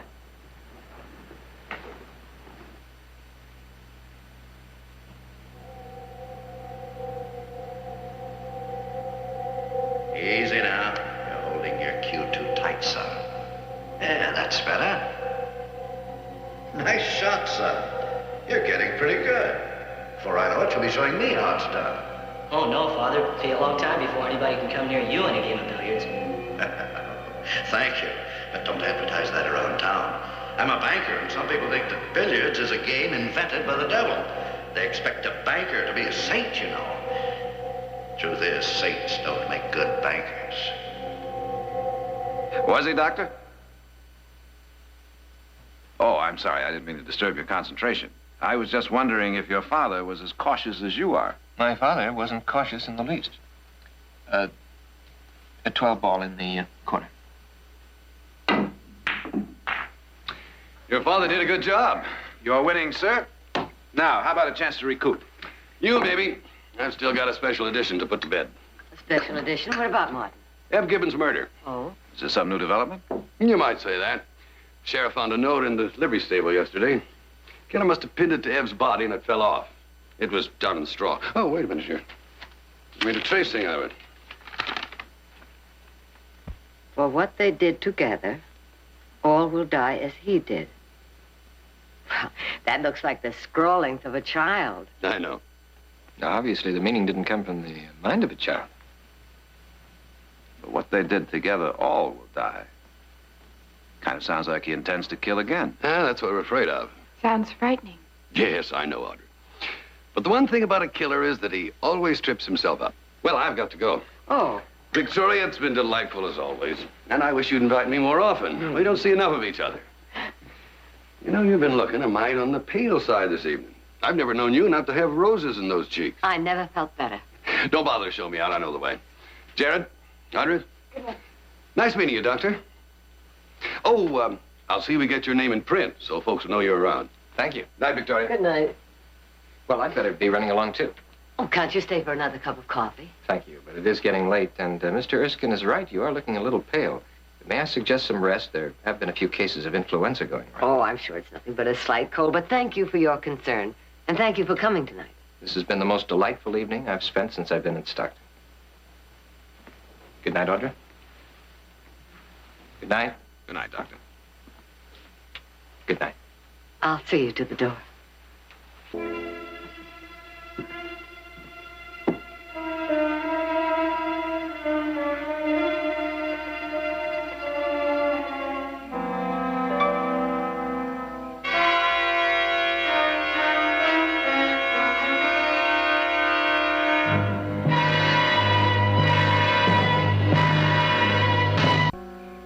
I'm almost done, Father. Only one more.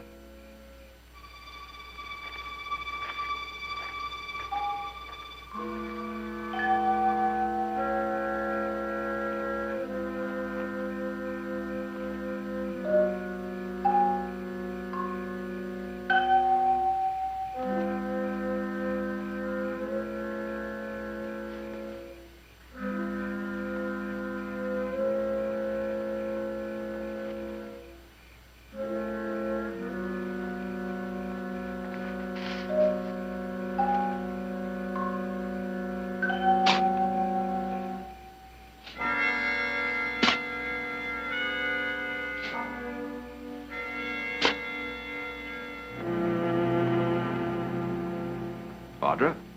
Jared, what are you doing up so late? I was doing some reading and dozed off. What's your excuse, young lady? Do you realize it's past 3 o'clock in the morning? Jared, I'm worried about Mother. She's been restless all night, and now she has a fever. A fever? All right, I'll ride into town, get Doc Belton out here right away.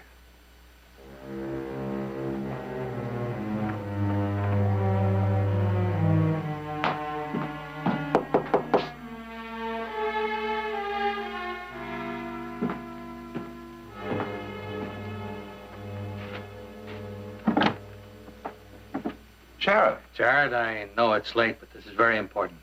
Yes, of course. Come on in. Thanks. Well, it's happened again. Martin Erskine was killed tonight. What? How did it happen? Same way. I found him in his office. He'd been hanged just like Gibbons. It's impossible to believe. Was there another note? Yeah. Yeah, there was. That's why I'm here tonight. Read it. This is number 2. Sweet dreams.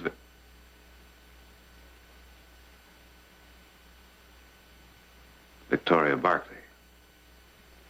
You're number 3. Jared, what was your mother's connection with Evan Martin? None. None at all, except that they were friends. Good friends. Yeah, I know that. But beyond that, that first note said, for what they did together, all will die as he did. Now, were they partners in anything? In a business or something? Never. Hmm.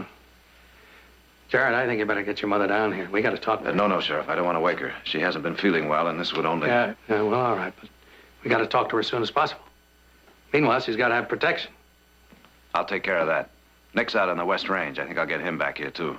Well, that's a good idea. How about Heath? No, he's up in the hills chasing mustangs. There's no way to reach him. Sheriff, do you mind if I make a tracing of this? No, right ahead. Think someone might recognize the handwriting? I plan to find out. It's unbelievable. Just unbelievable. First, Mr. Gibbons, then Erskine, and now your mother. Now, don't worry about her. She'll be well protected. Yes, of course. And you did the right thing in not telling her. I'm sure it's nothing serious with Mother, but we'd all feel better if you take a look at it. Oh, yes, certainly. Good. Thanks, Doc. By the way, Audra doesn't know about the note either. I think it's better to leave it that way until we have some answers. I won't say a thing to her. Good. Maybe I'll see you at the ranch later.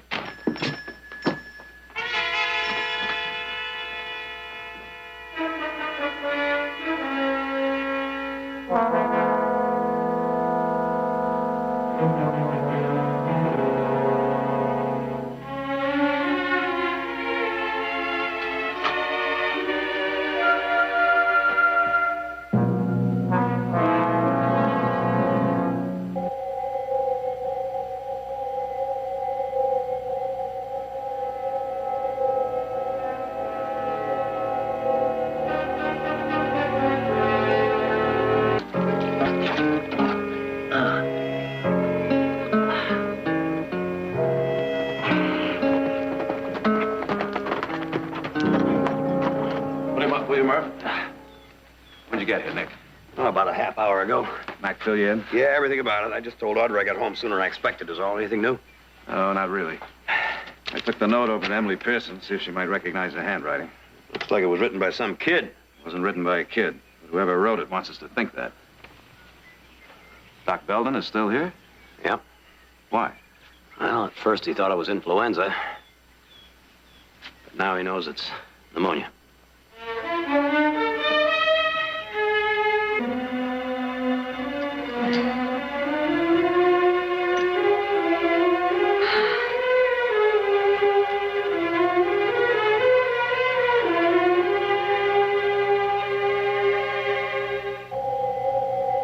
You looked up, son. That's why you missed.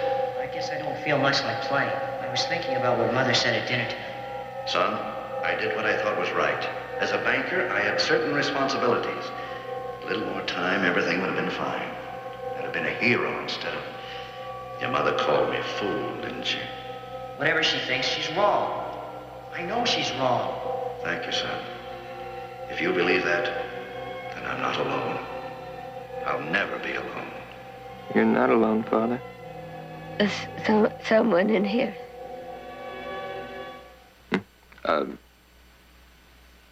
No, there's No one here, Mrs. Barkley. Perhaps you heard someone in the hall. What is that? Something to make you sleep. No, I don't want to sleep. I don't want to sleep. Please, Mrs. Barkley. Doctor. You're ill. This will help you. I want to see my family. Where are my sons, my daughter? I want to see them. Please, doctor, please. They are my reason for living, don't you understand? If you take them away from me, if you don't let me see them, I will die. No. I'm sitting there. Jared.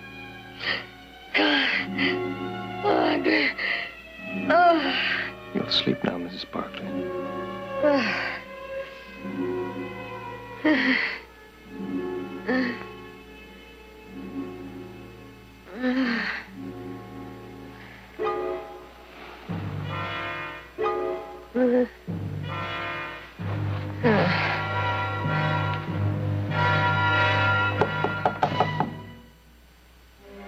Yes? Dr. Belden, it's Audrey. May I come in?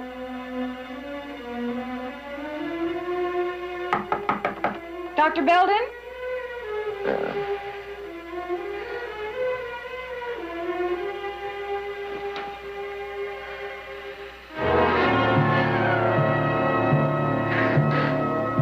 Dr. Belden?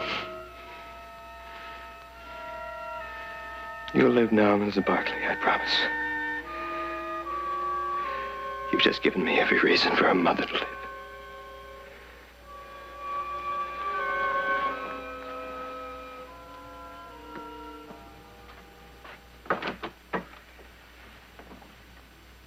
Is something wrong? No. No, she's sleeping.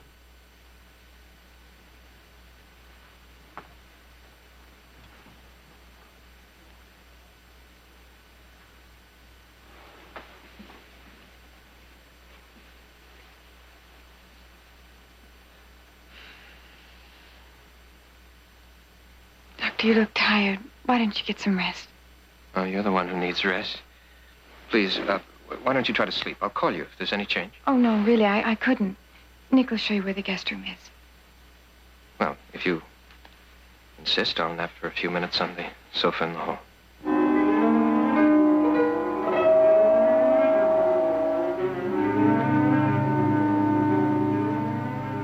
All we can do now is wait.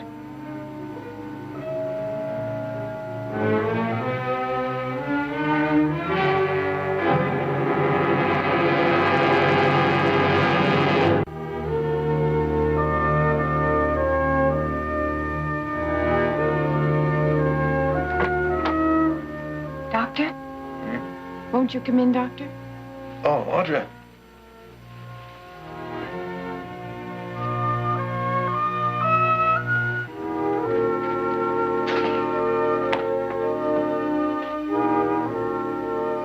No. That can't be the same patient I saw there a little while ago. Hello, Doctor. Would you look at him? I just can't believe it. Yes? There's no doubt about it. The fever's broken. You ought to be able to celebrate in a few days if you do exactly as I say. The temperature seems to be normal now, but it's very important that you keep warm. And rest, plenty of rest, along with a teaspoon of this every 3 hours. Audra says you've been here since 4 o'clock. For this moment, I would gladly have come sooner. Thank you very much, Doctor. No thanks are necessary. I only did what had to be done. Oh, when this bottle's used up, would you stop by my office? I'll refill it.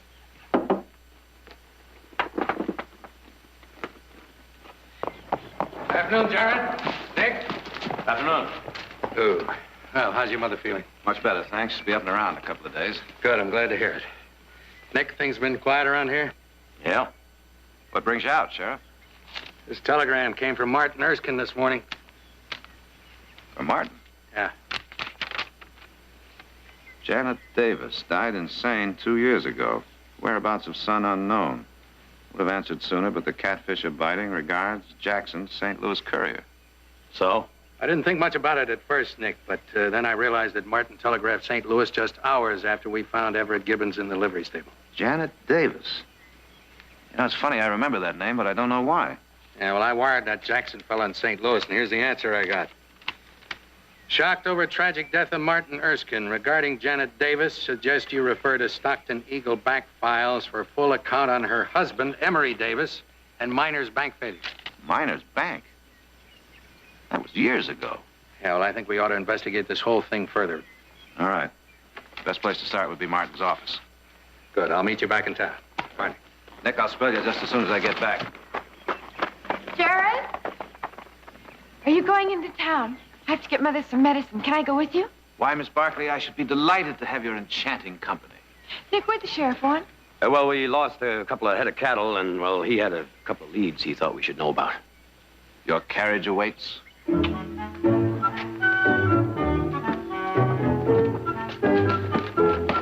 What is all that with the hand kissing? Crude fellow. Knows nothing of continental manners. Giddy up.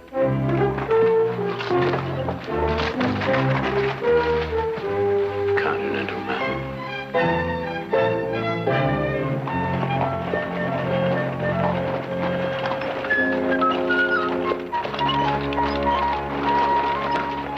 Ooh, I'll be in my office for a few hours, so I'll pick you up about 3, all right? Fine, I have some shopping to do anyway. Giddy up.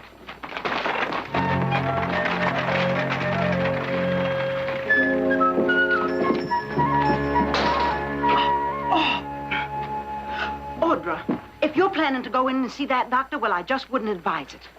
Oh, the nerve! Mrs. DeKoven, what happened?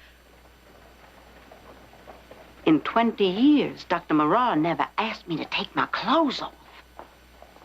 Audra, I warned you now.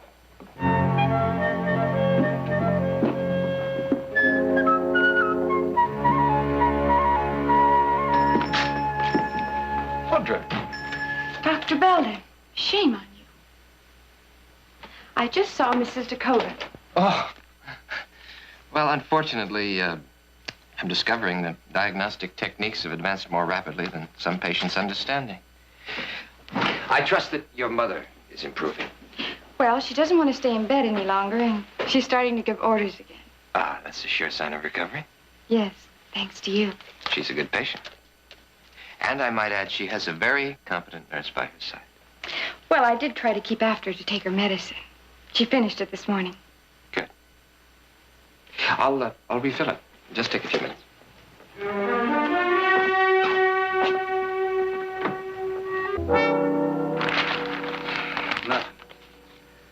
Nothing. Keep this up much longer. I'm going to need glasses. What are you doing? Just going through these indexes again. Martin published a pretty good newspaper, but he sure didn't know anything about keeping records. G's filed under W.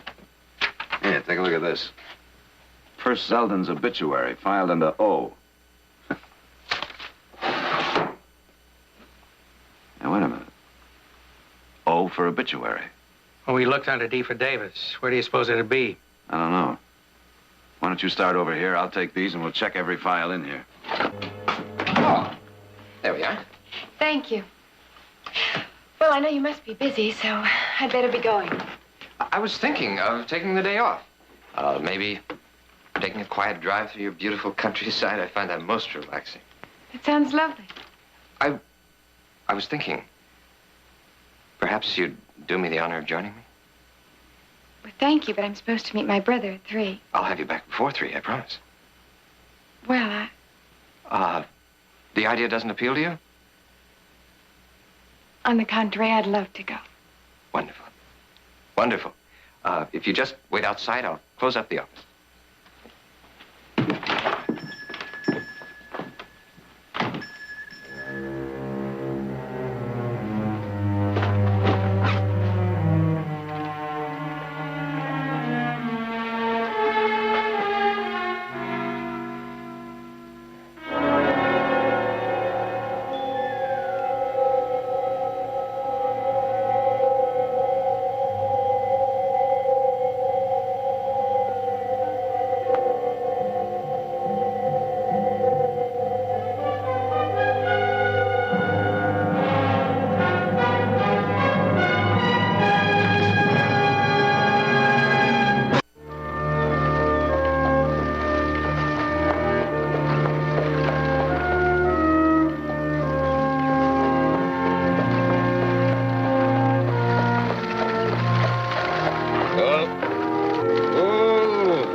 wrong, Doctor? Well, for one thing, that doctor, it's pretty formal under the circumstances. Do you suppose we could make it Jim? All right, Jim. That's better. Audra, there's an old ranch house down that road. I've been there on several occasions. It fascinates me. Would you like to see it? If you'd like. Or perhaps you'd rather go on. No, I'd like to see it. Good. Good.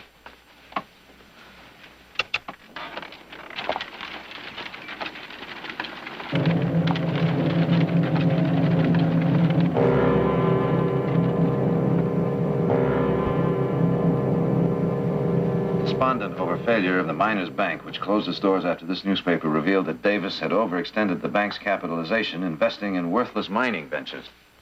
Heavy withdrawals created a run on the bank and forced its closure when depositors learned that the principal investors, namely Everett Givens and Victoria Barkley, had withdrawn their funds in support for what they did together. Martin made a note here. See follow-up June 15th.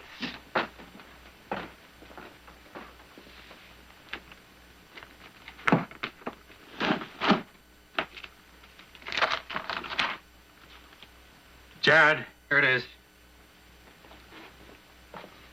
Widow leaves town. Mrs. Emery Janet Davis, with her 9-year-old son, departed this morning's stage, eastbound for St. Louis, presumably to take up new residence in that city. The Davis family holdings, including the ranch home northeast of town, have been turned over to the county clerk for disposition. Well, that must be that old place that the county is always trying to sell every year for taxes. Yeah. Son finds body hanging in study.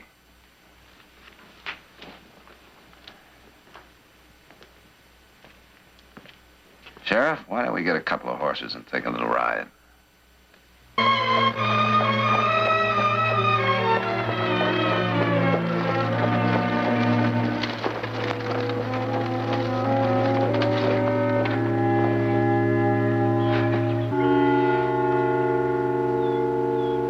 You know, Audra, there's something about being here. It must be the quiet. As though time's standing still. Any man who would build something like this must have had a wife. Children. I mean, look around.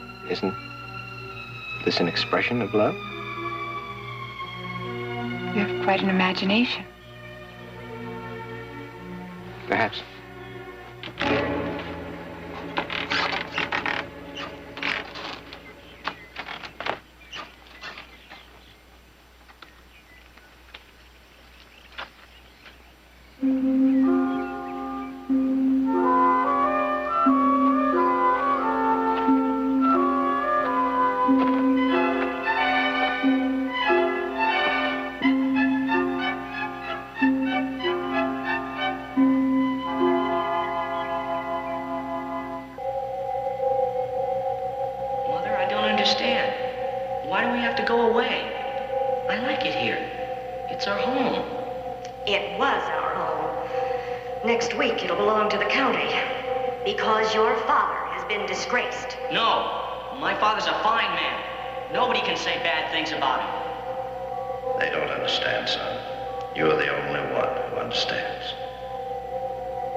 Jim?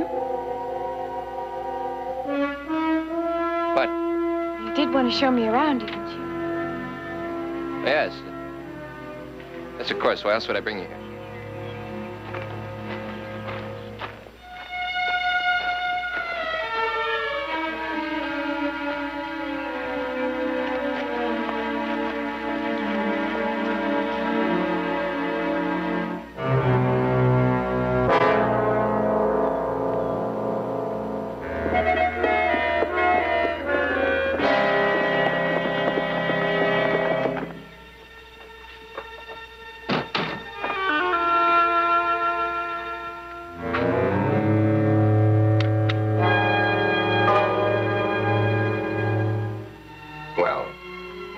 You must imagine the house as it was.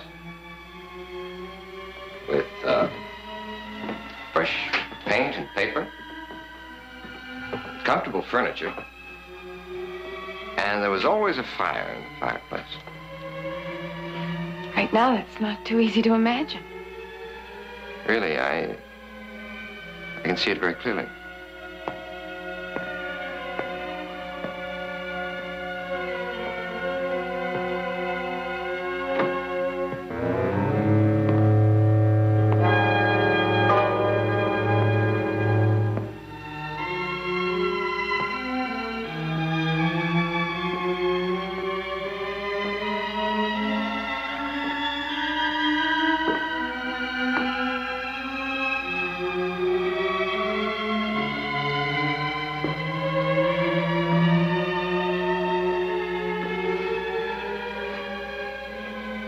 This looks like it was a billiard room. Yes, this was the billiard room.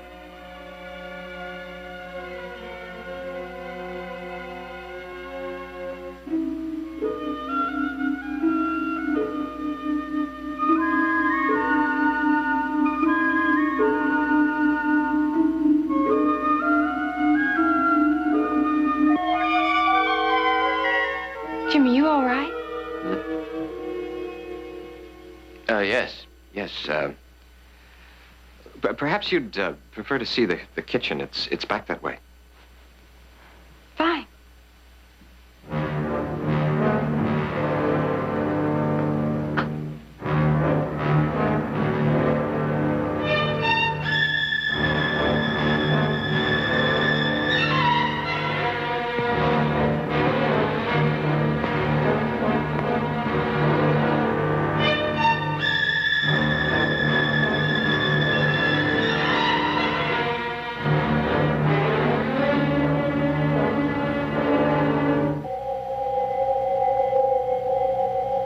Jim, I thought you were helping your father pack. No, he's still in his study. I didn't want to disturb him. Nonsense. It's time to leave. You'd better go tell him. All right, Mother. I'll tell him. I'll tell him.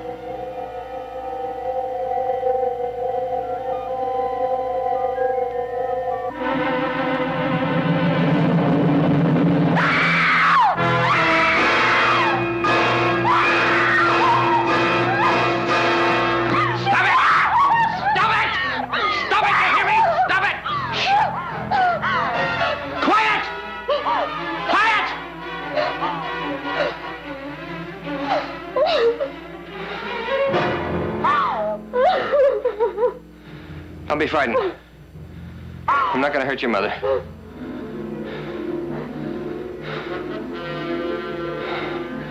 No.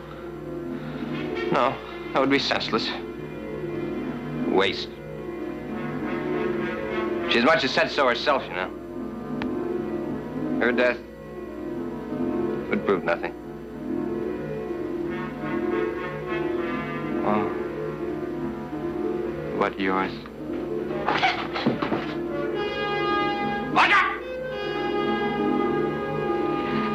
Hey, see, your mother would suffer that. As he suffered. And as my mother suffered. You see? Audra.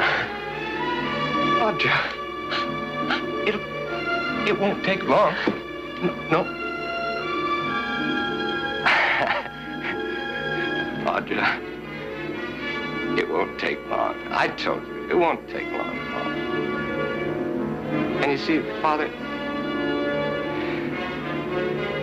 would be so pleased.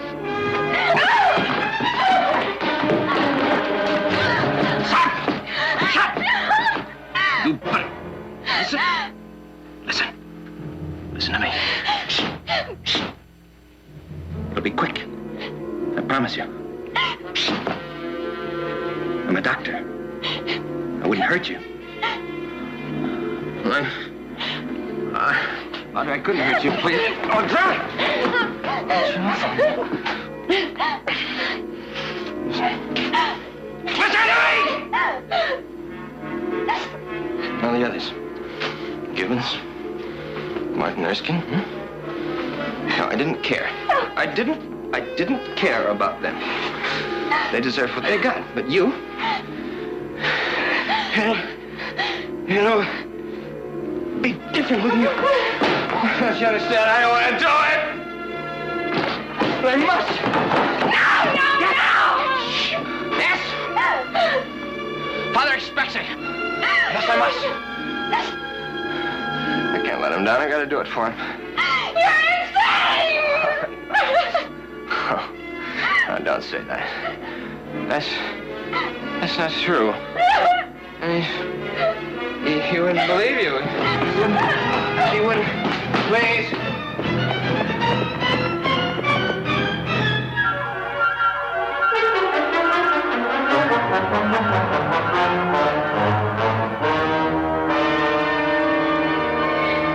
Help! Somebody please help me! Audra.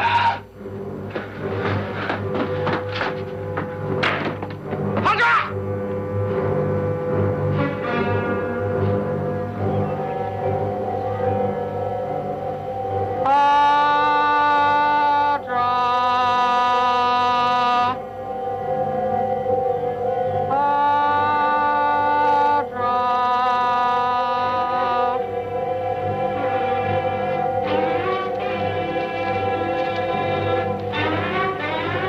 Audra, you don't understand. That sounded like Belden. Yeah, around back. Listen to me, I have to. Father expects it. Belden! Who are you? Go away. You know right here. You better get off this ranch. This is my father's ranch, you know. Where's Audra? What have you done with her? Nothing. I haven't done anything. I guess she didn't like it here. Why'd she run away? Go away! You hear me? Go away! Hold it, Doc. Right there. I'll tell. You can't stop me. You know right. You can't stop me. Go away!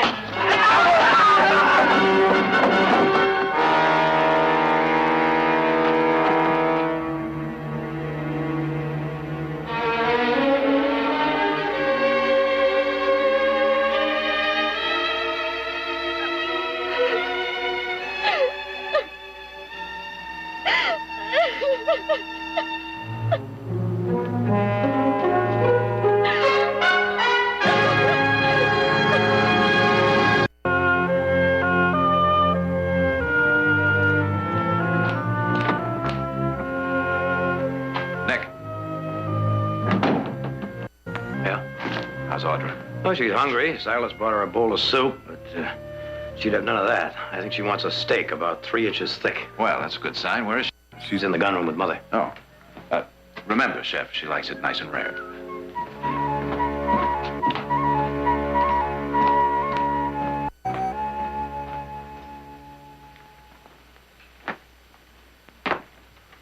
Well, you ladies are looking lovely this evening. Jared? Mother, Audra. Is it over?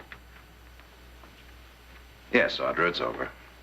We buried him beside his father. It's all so hard to believe. He seems so kind, so gentle. Audra. You know, I've been thinking about those notes he left. It's almost as though he wanted someone to stop him. Wanted to be caught. Jared, maybe someday there will be a better understanding of things like this. Maybe.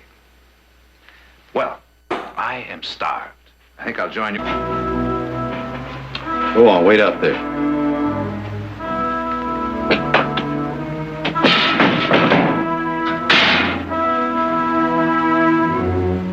Boy, you know who I am? I know who you are. You're Gabe Simmons.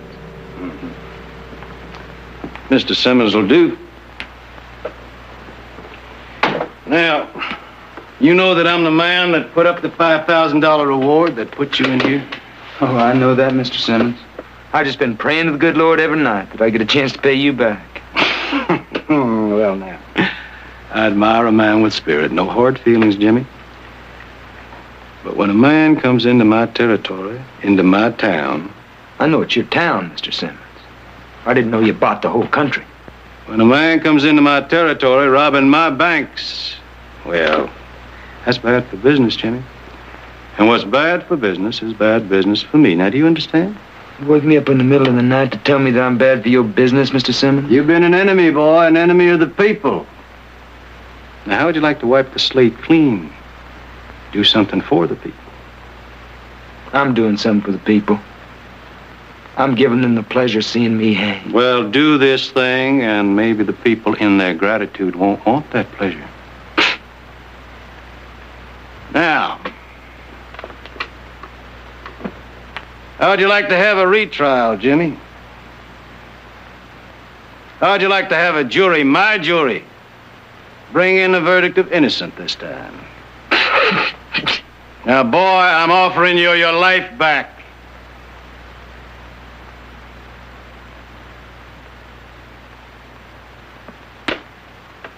Jimmy, how many men you killed?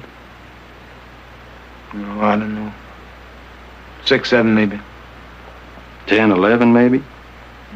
That I could remember.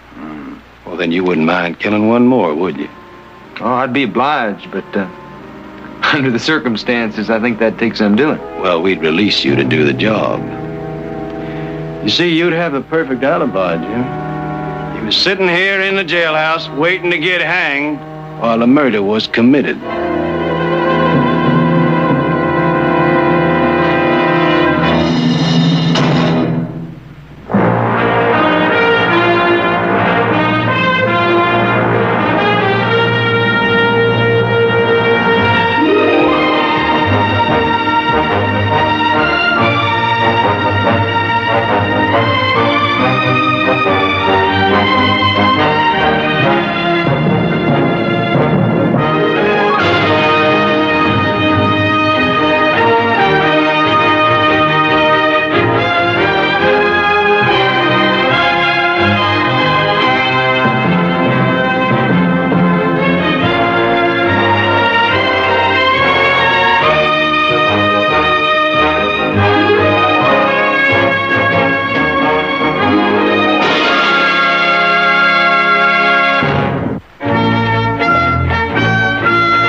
Easy, Matt.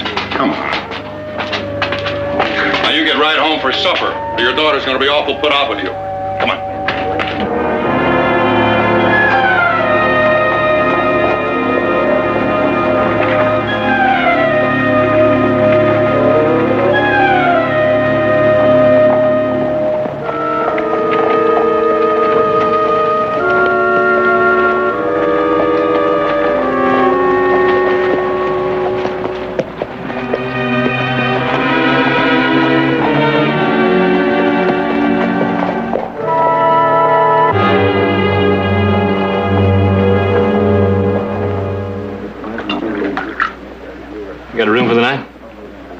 To settle for the whiskey.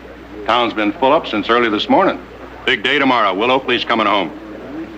How far is Hazleton? Oh, about good 3 hours. Hey, if you got a bedroll, why don't you pick a nice soft spot outside of town and sack down? Start fresh in the morning. Not a bad idea. How much? $50. Sign says 10 cents. Supply and demand. Tomorrow's a holiday. Everything's gone up. Why don't you come back tomorrow for the big parade? Don't know that I can afford it. Good night for you, dear horse. Oh, last night, night before, sing bye, little holiday, and a few drinks. Night before.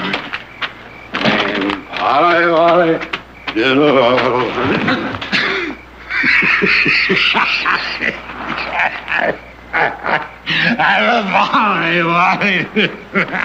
Oh, Paul. Come on, Paul. I'm all right. Oh, let me help. Come on. I said I was. Oh! See, look what you done.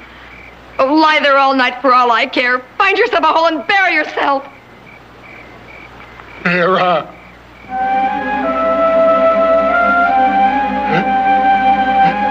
Oh, Paul. Come on. Come on. Come on. Come on.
No trouble at all. That's a nice-looking animal. Yeah.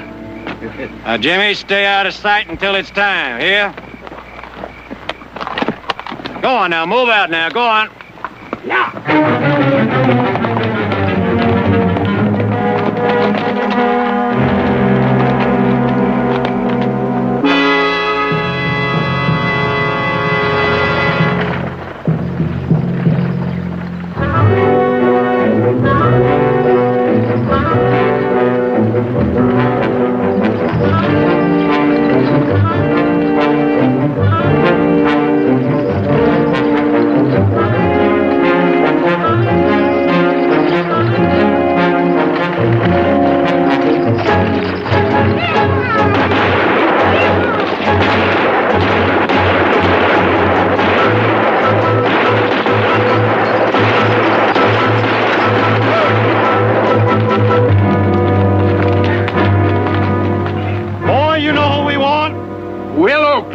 Will, you hear that?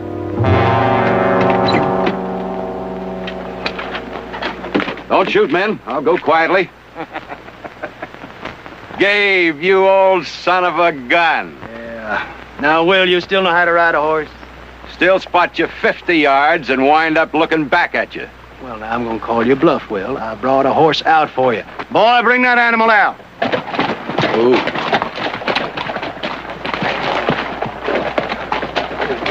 Which one of his legs is busted? Now, the mayor says it's undignified for a United States congressman to ride horseback. That's the way I rode out 18 years ago. That's what I told the man. Oh, Will, them things on the side of the horse, they're called stirrups. You're supposed to put your feet in them. Old fella, you want me to help you up on that horse? Now, look at him. Boy, he's in pretty good shape for an old fella.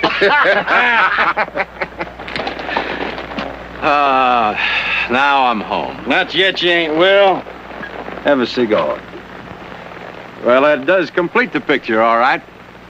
Good seeing you, Gabe. Good seeing you too, Will.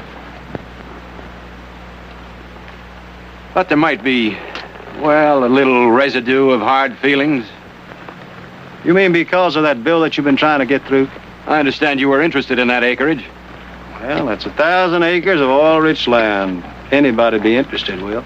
It's government property, Gabe. It'd be a crime to sell it to you at any price, much less for what you're offering. Well, you can't blame a man for trying, now can you? After I introduce my bill and after it passes, you won't be able to touch that land at any price, no matter how hard you try. Now, Will, I'll fight you with everything I got. But if that bill gets passed... Well, look, now, let me put it this way. What is $1 million or so against our friendship? Oh, my God!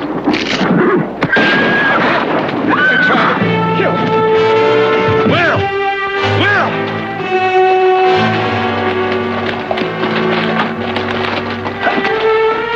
Up there, look, on the ridge!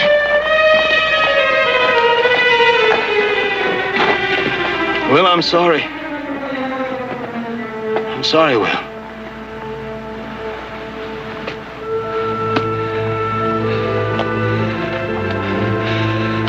Will, I promise you, whoever he is, wherever he goes, we'll find him and make him pay. Now, driver, you take the congressman back into town.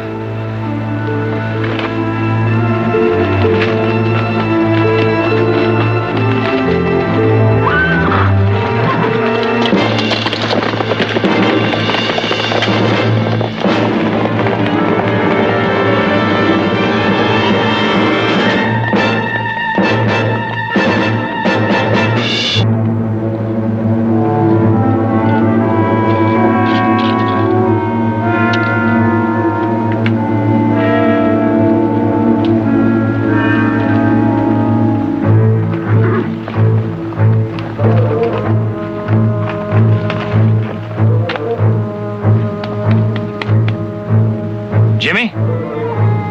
Hey! Hey!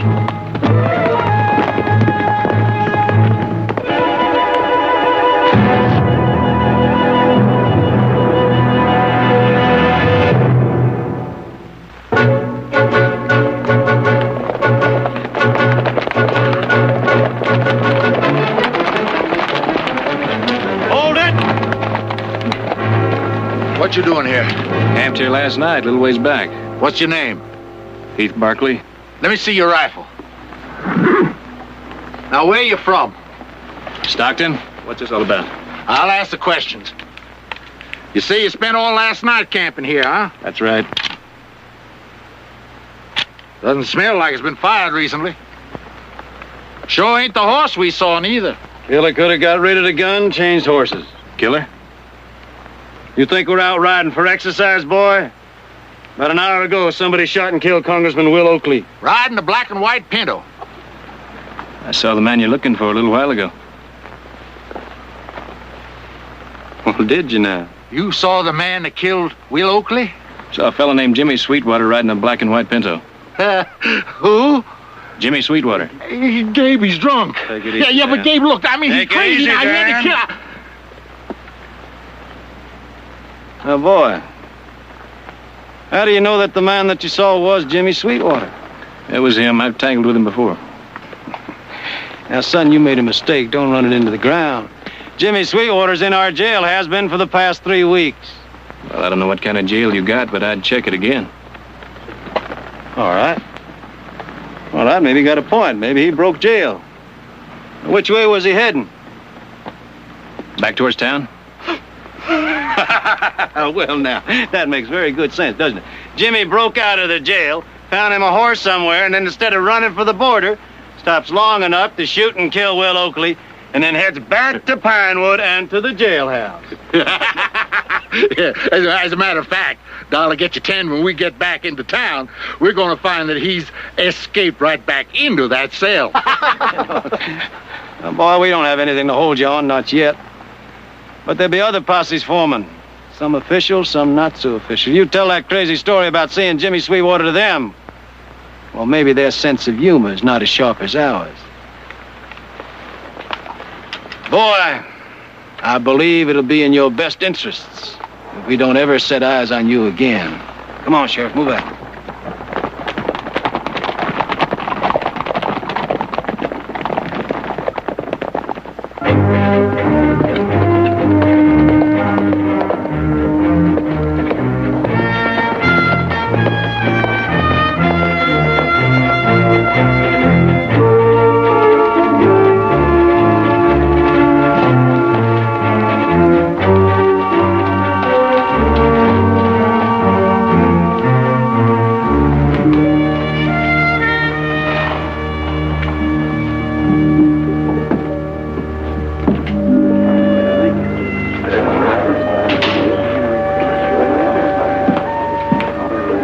Howdy.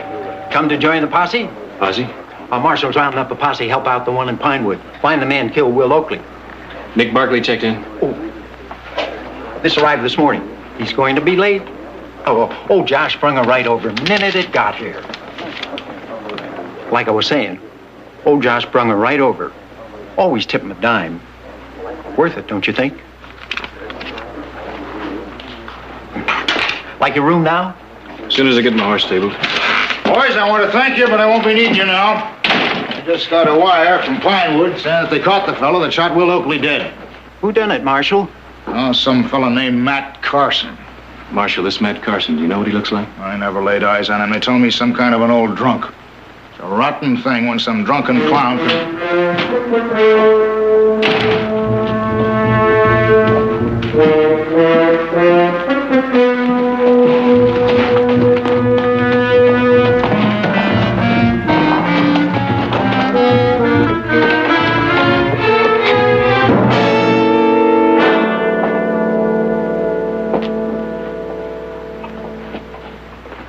Getting tired of being nice to you, Matt. Now, we know you did it, and we know why. I didn't, I swear. Matt, a dozen people saw you. Saw me? Saw your horse. Now, that was your horse, wasn't it? My horse? A black and white Pinto. And this rifle, the murder weapon. This is yours, too, now, isn't it? Mine? It's got your initials carved right in the stock. Now, that is your mark, is it not? Oh, come on, Matt. Make it easy on yourself. Get it off your conscience. We don't need it. We got plenty of evidence. But for your own sake, confess. Now, Matt, I could beat it out of you. That's what everybody's expecting. But why make it hard on yourself? Come on, Matt. You can beat me. You can kill me. But that's not going to change anything. I didn't murder Will Oakley.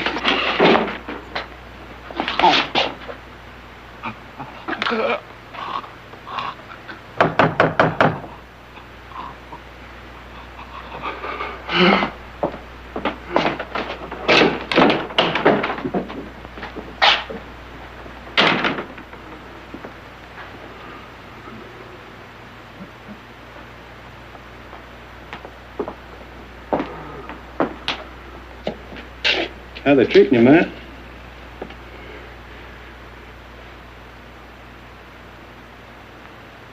No complaint? There won't be any either, I promise you. You know I keep my promises. And Matt, I came here to help you, protect you, see that justice is done.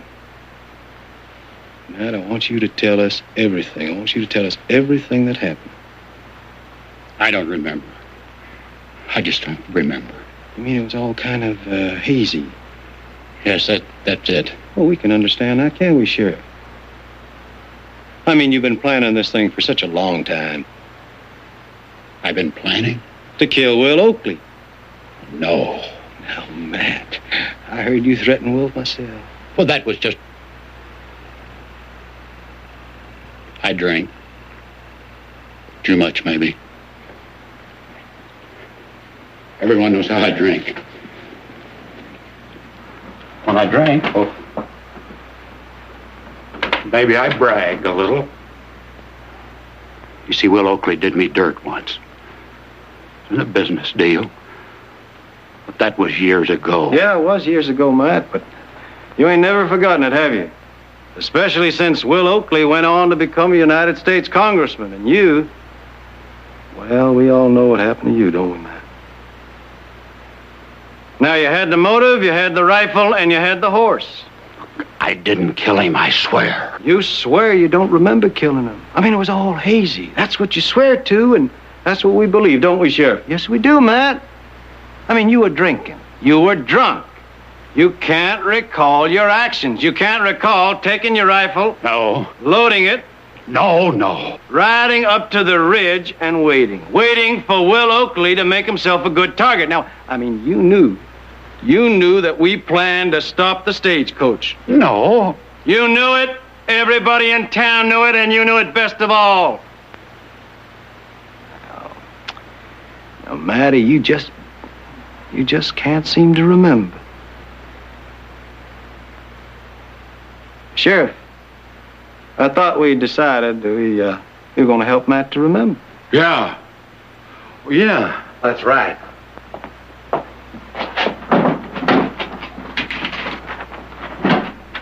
Well, read it, Matt. Maybe to help you to remember. Yeah, I wrote it out for you.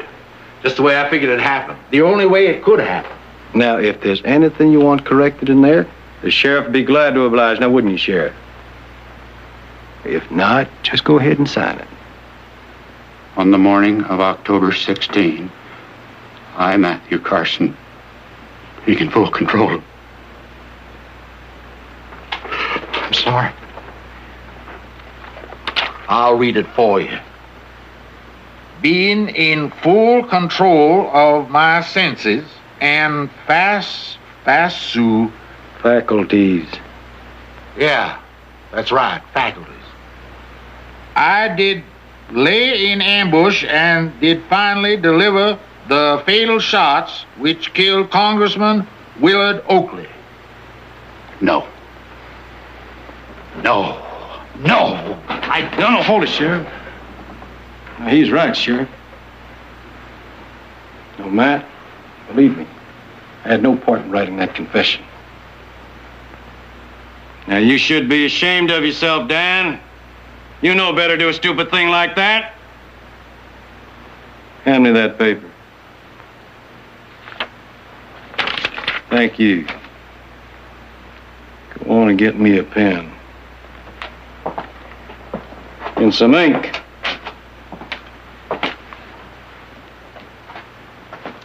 Now then, in full control of my senses and faculty. Well, that's it.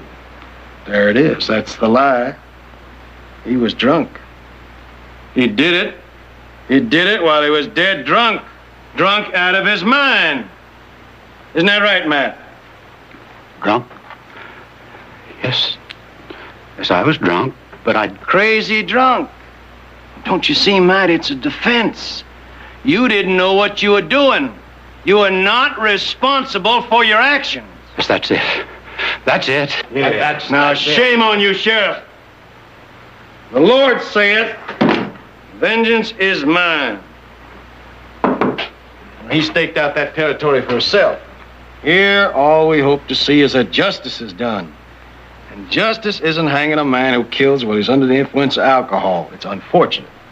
But it sure as heck ain't murder.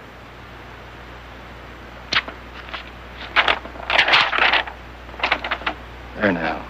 Matt, I don't think there's anything in there that you can't sign. Matt, what I did was I crossed out the words in full control of my senses and faculties. And I wrote, while under the paralyzing effect of intoxicating beverages. Now, you can sign that, Matt. Matt, a whole battery of Philadelphia lawyers couldn't give you a better defense than I just give you. Go on and sign it.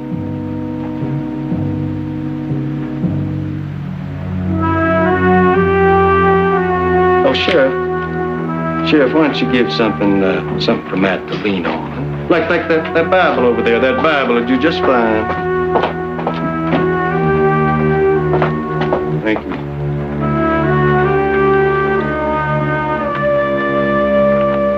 inside it, Pike. About my seeing Jimmy Sweetwater this morning. I thought we laid that ghost to rest, boy. Well, I thought so, too. But you had to come back here and make certain, didn't you?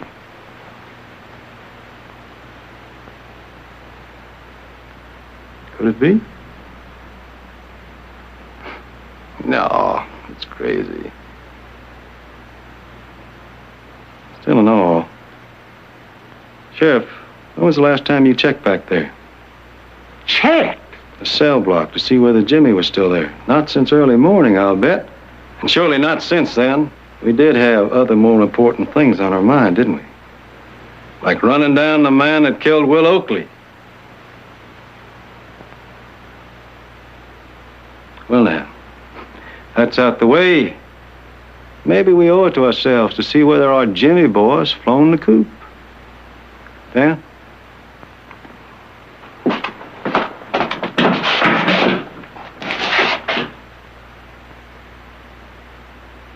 Come on, boy.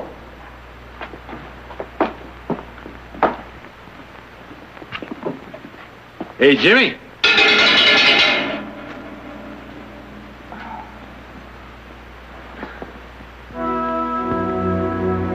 Is that the man you saw? Go on, try the door. Daniel here may have forgot to lock it.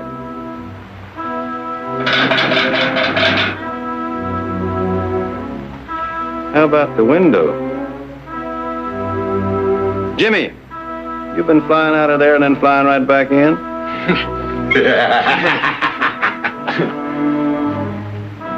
Now, boy, I asked you a question.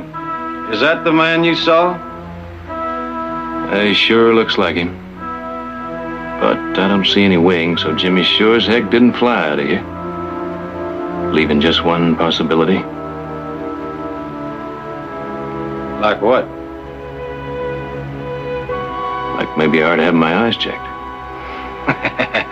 Now you send me the bill. You come out of your way to serve the cause of justice, and I appreciate that.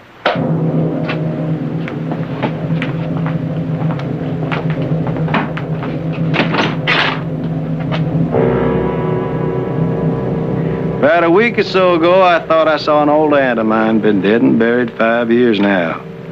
Mind plays funny tricks. Eyes go along with it. Maybe seeing ain't believing. I said maybe I ought to have my eyes checked. But even if I was certified stone blind, I'd still swear it wasn't him.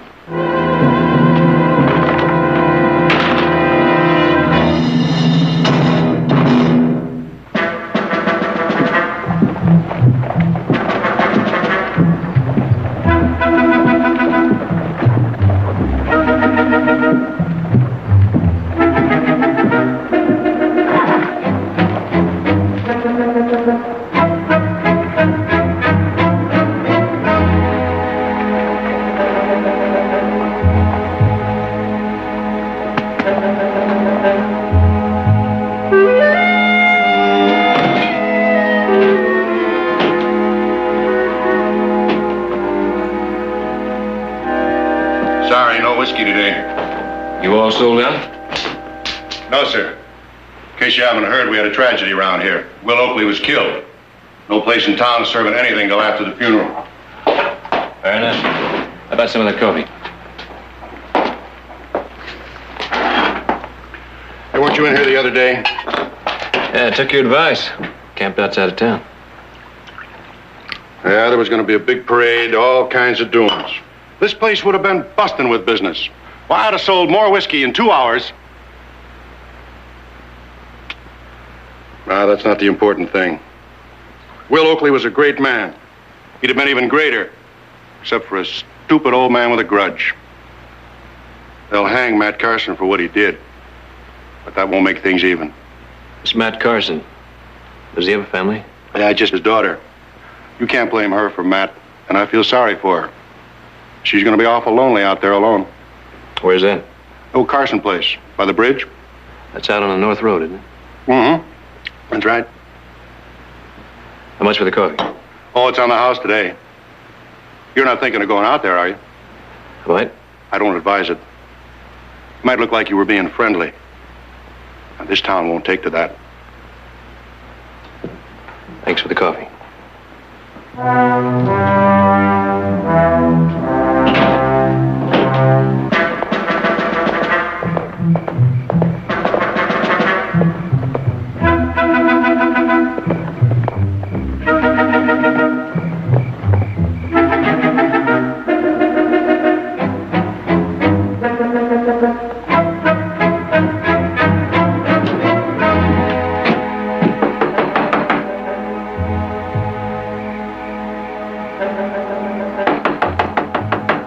Anybody home?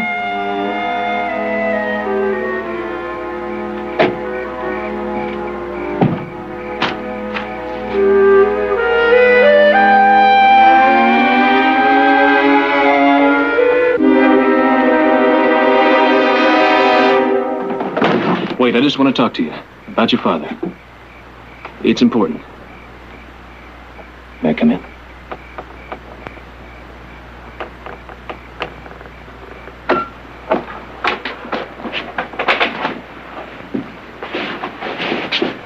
My name's Heath Barkley. Look, you don't want to talk to me. You just say the word and I'll go now, you hear?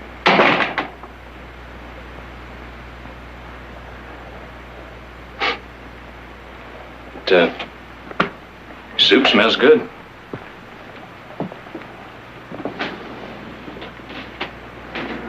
Mind if I sit?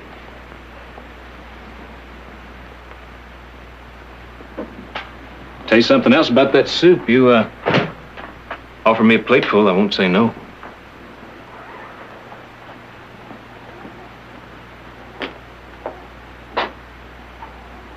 But it tastes even better than it smells.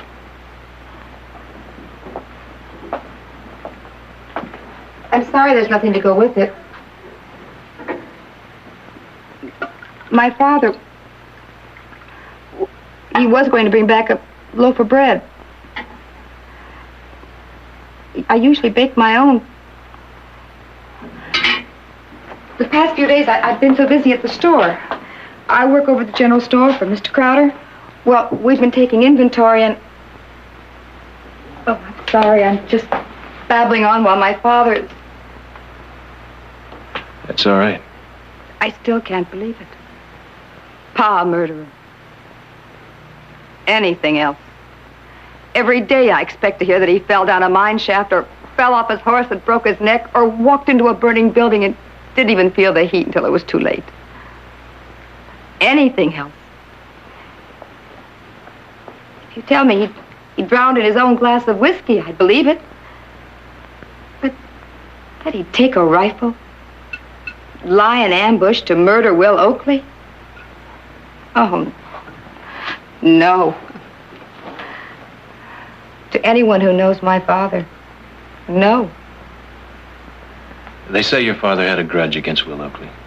My father had a grudge against the world. Before my mother died, he blamed her for all his troubles. If only he hadn't been tied down with a wife and a daughter, he could have gone out and licked the world. Somewhere years ago, he just took the wrong turn in life, and he's been blaming others for it ever since. But Mr. Barkley, he's not a murderer. They say the man who did it was riding your father's horse. I don't doubt that. Used your father's rifle. Probably. Ma'am, that's mighty powerful evidence. Is it? There are at least 3 dozen people around here that could tell you how easy it would be to steal my father's horse and his rifle. In fact, half the time he's so drunk he could steal his pants without him knowing it. Well, if it's any comfort, I think he's innocent too. 2? You're a stranger here. You've never even met my father. I've seen him a couple of times. And despite all the evidence, you know he's innocent. Well, there's more to it than that. I didn't say I knew he was innocent. You're working for him. Him? Him. Mr. Gabe Simmons. You know who I'm talking about. He sent you here. Nobody sent me here. Well, if he did, you can go back and you can tell him that whatever I know, there's nothing I can prove. I was at work when it happened. I can't prove that my father wasn't up there waiting to kill Will Oakley. I can't prove he didn't fire those shots. And if I could, I don't think I'd try. So if you're working for Gabe Simmons, you could get out of here right now, and you could tell him he's safe. I'd be glad to tell Mr. Simmons all that. Except right now, we're not exactly on speaking terms. What have you got to do with all this? I was just passing through. Well, you shouldn't have stopped. And if you're smart, you won't go back there. Even to help your father. Especially to help my father. He's been dead for years. Hanging's only going to make it official.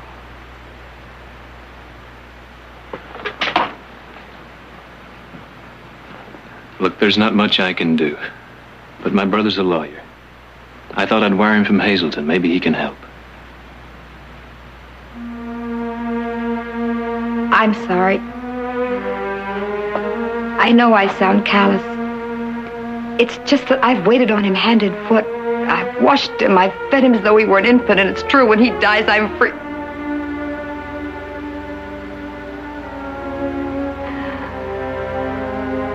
I'd like you to go now.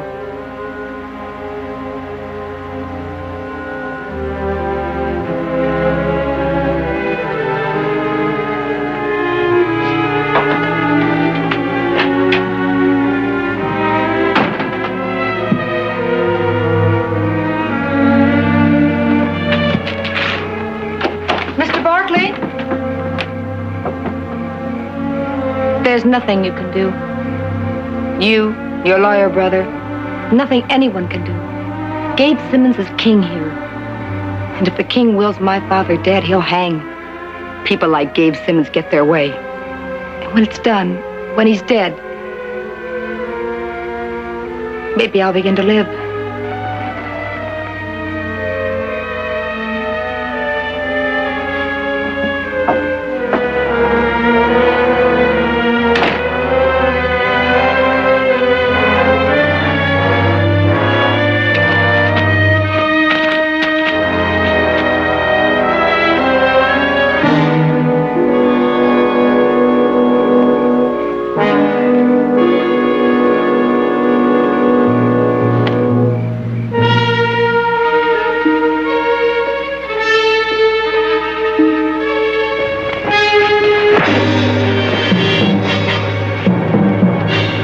Take advice too good, do you, boy?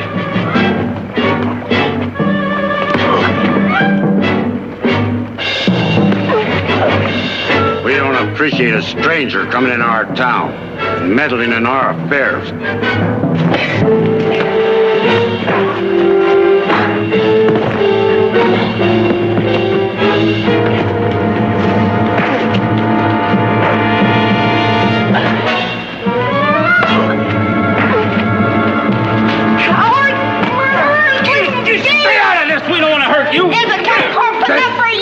Your fight, or what your father done? You rotten, murderous Frank! Stop leaving me! All right, he's had enough. Let's get out of here. Dirty!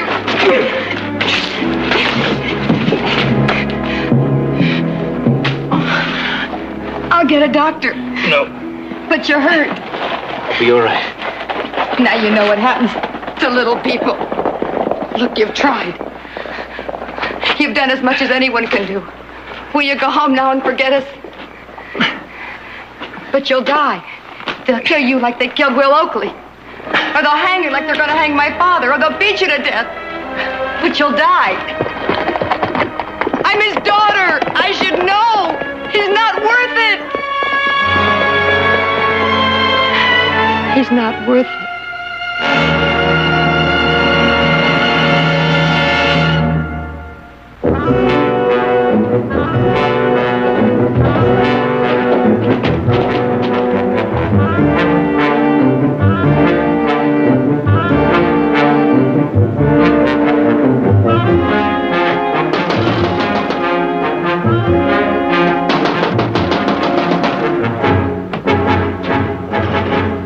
Send a telegram. A telegram!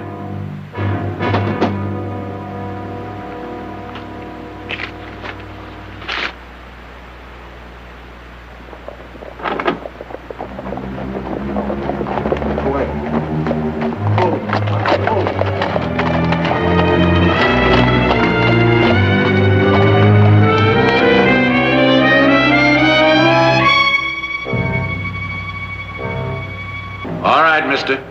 Get your horse. You're coming back with us. I don't think so. You defying the law? This isn't your territory. Maybe you better talk to the marshal here. Maybe I'd better. Barkley! Barkley. Won't you take another step? Marshal? Marshal! Yeah. You better have a good reason for busting in here this time of night. That man is my prisoner, Marshal. Well, he ain't going nowhere. What's he done? He killed Will Oakley. Well, I thought you had the man that done it, this Matt Carson. Well, we were half right. Everything pointed to him and still does. It was his gun, his horse. Well, how does he figure into it? His name is Heath Barkley. Yeah, that's right. It's one of the Stockton Barkleys. They got a whole lot of land that might be up for grabs if Will Oakley's bill had been passed. That's a pretty good motive, Gabe, but wouldn't that be true for you, too? Yes. Except for the fact that Will Oakley was the best friend I had in this world, and that he died in my arms. Don't you take my word for it. We got it straight from the horse's mouth. Right from the man that Barkley paid to do his killing for him. Matt Carson. Simmons, you really had to dig to come up with this. Matt confessed. And he named this man. Simmons, you're a liar. Matt Carson didn't kill Will Oakley. And he couldn't have named me because I never met the man. Ask him, Marshal. Ask Matt Carson. Well, that'd be kind of hard to do, seeing as how Matt hung himself in his cell 5 minutes after he signed that confession.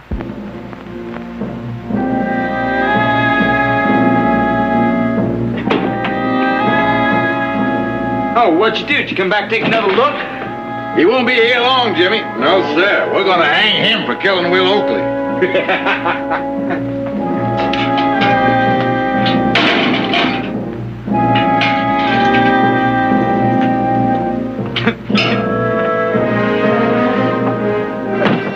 Well, my, oh, my. They're gonna hang you for killing Will Oakley. That's the best laugh I've had in years. Well, you better enjoy it while you can, Jimmy. Because it's going to wind up with a laugh on you. Yeah? Well, what's that supposed to mean? I saw you near that ridge the morning Will Oakley was killed. From that, it doesn't take much figuring to know who killed him. What kind of deal did they offer you, Jimmy? Will Oakley's life or your freedom? What's the matter with you? You been drinking or something? You know, they can't possibly set you free. Once I tell my story in court, how they let you out of this jail to kill Will Oakley, they're stuck. They can't let you walk out of here after that without it looking like I told the exact truth. So if I hang, you'll hang right beside me. Kind of looks like we're in this together. I'm afraid that's the truth, boy. We were going to talk to you about it in the morning, but maybe it's just as well we tell you now. There's been a slight change in plan. Is that a fact? Yeah, that's a fact, boy. That's a fact we all got to live with if we want to live. Yeah, he's right. You ain't gonna give me no retrial. Stay right where you are. Oh, boy, there ain't gonna be no retrial. But you still can get your freedom. Now, I'm not gonna fool with you, Jimmy. Once that boy back there starts into talking, once they suspect that you killed Will Oakley, well, you won't be free for very long. Not with half the U.S. Army looking for you. Well, why don't you keep him from talking like you did Matt Carson? Too many suicides, too many accidents. No, Jimmy, but if Barkley is shot and killed while he's trying to escape. All right.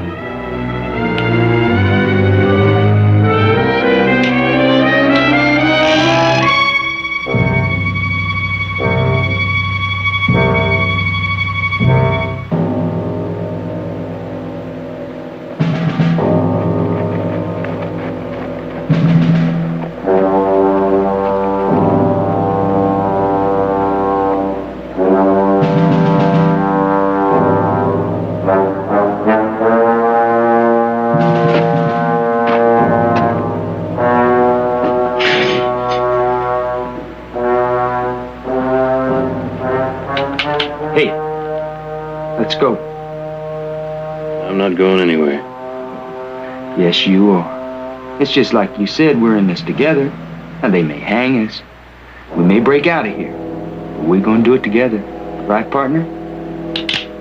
Now, let you and I go.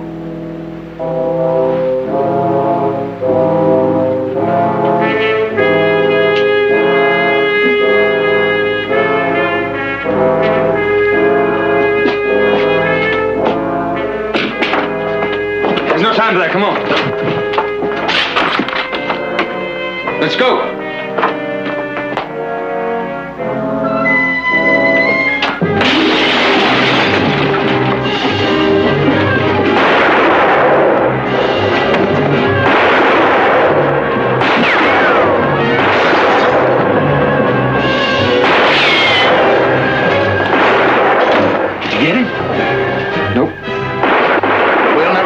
Take care of him.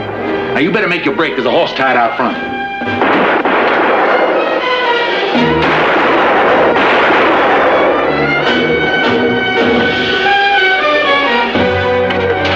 Hey, it's me. It's Jimmy.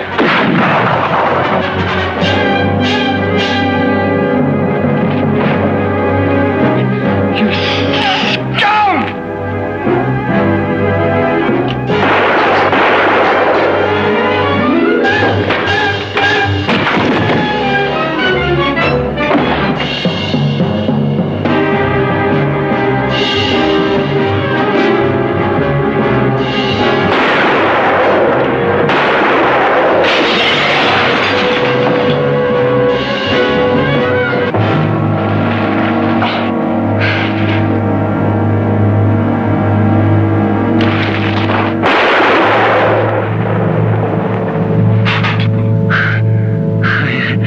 No one never trusted a lawman.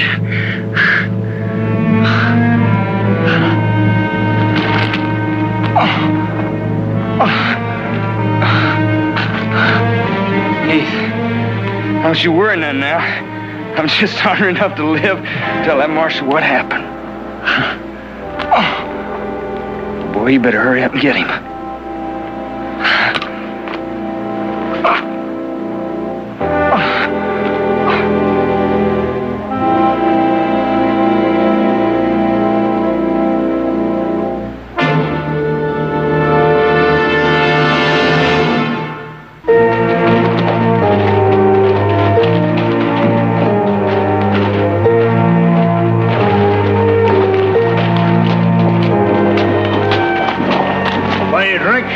Thanks, Marshal, but some other time.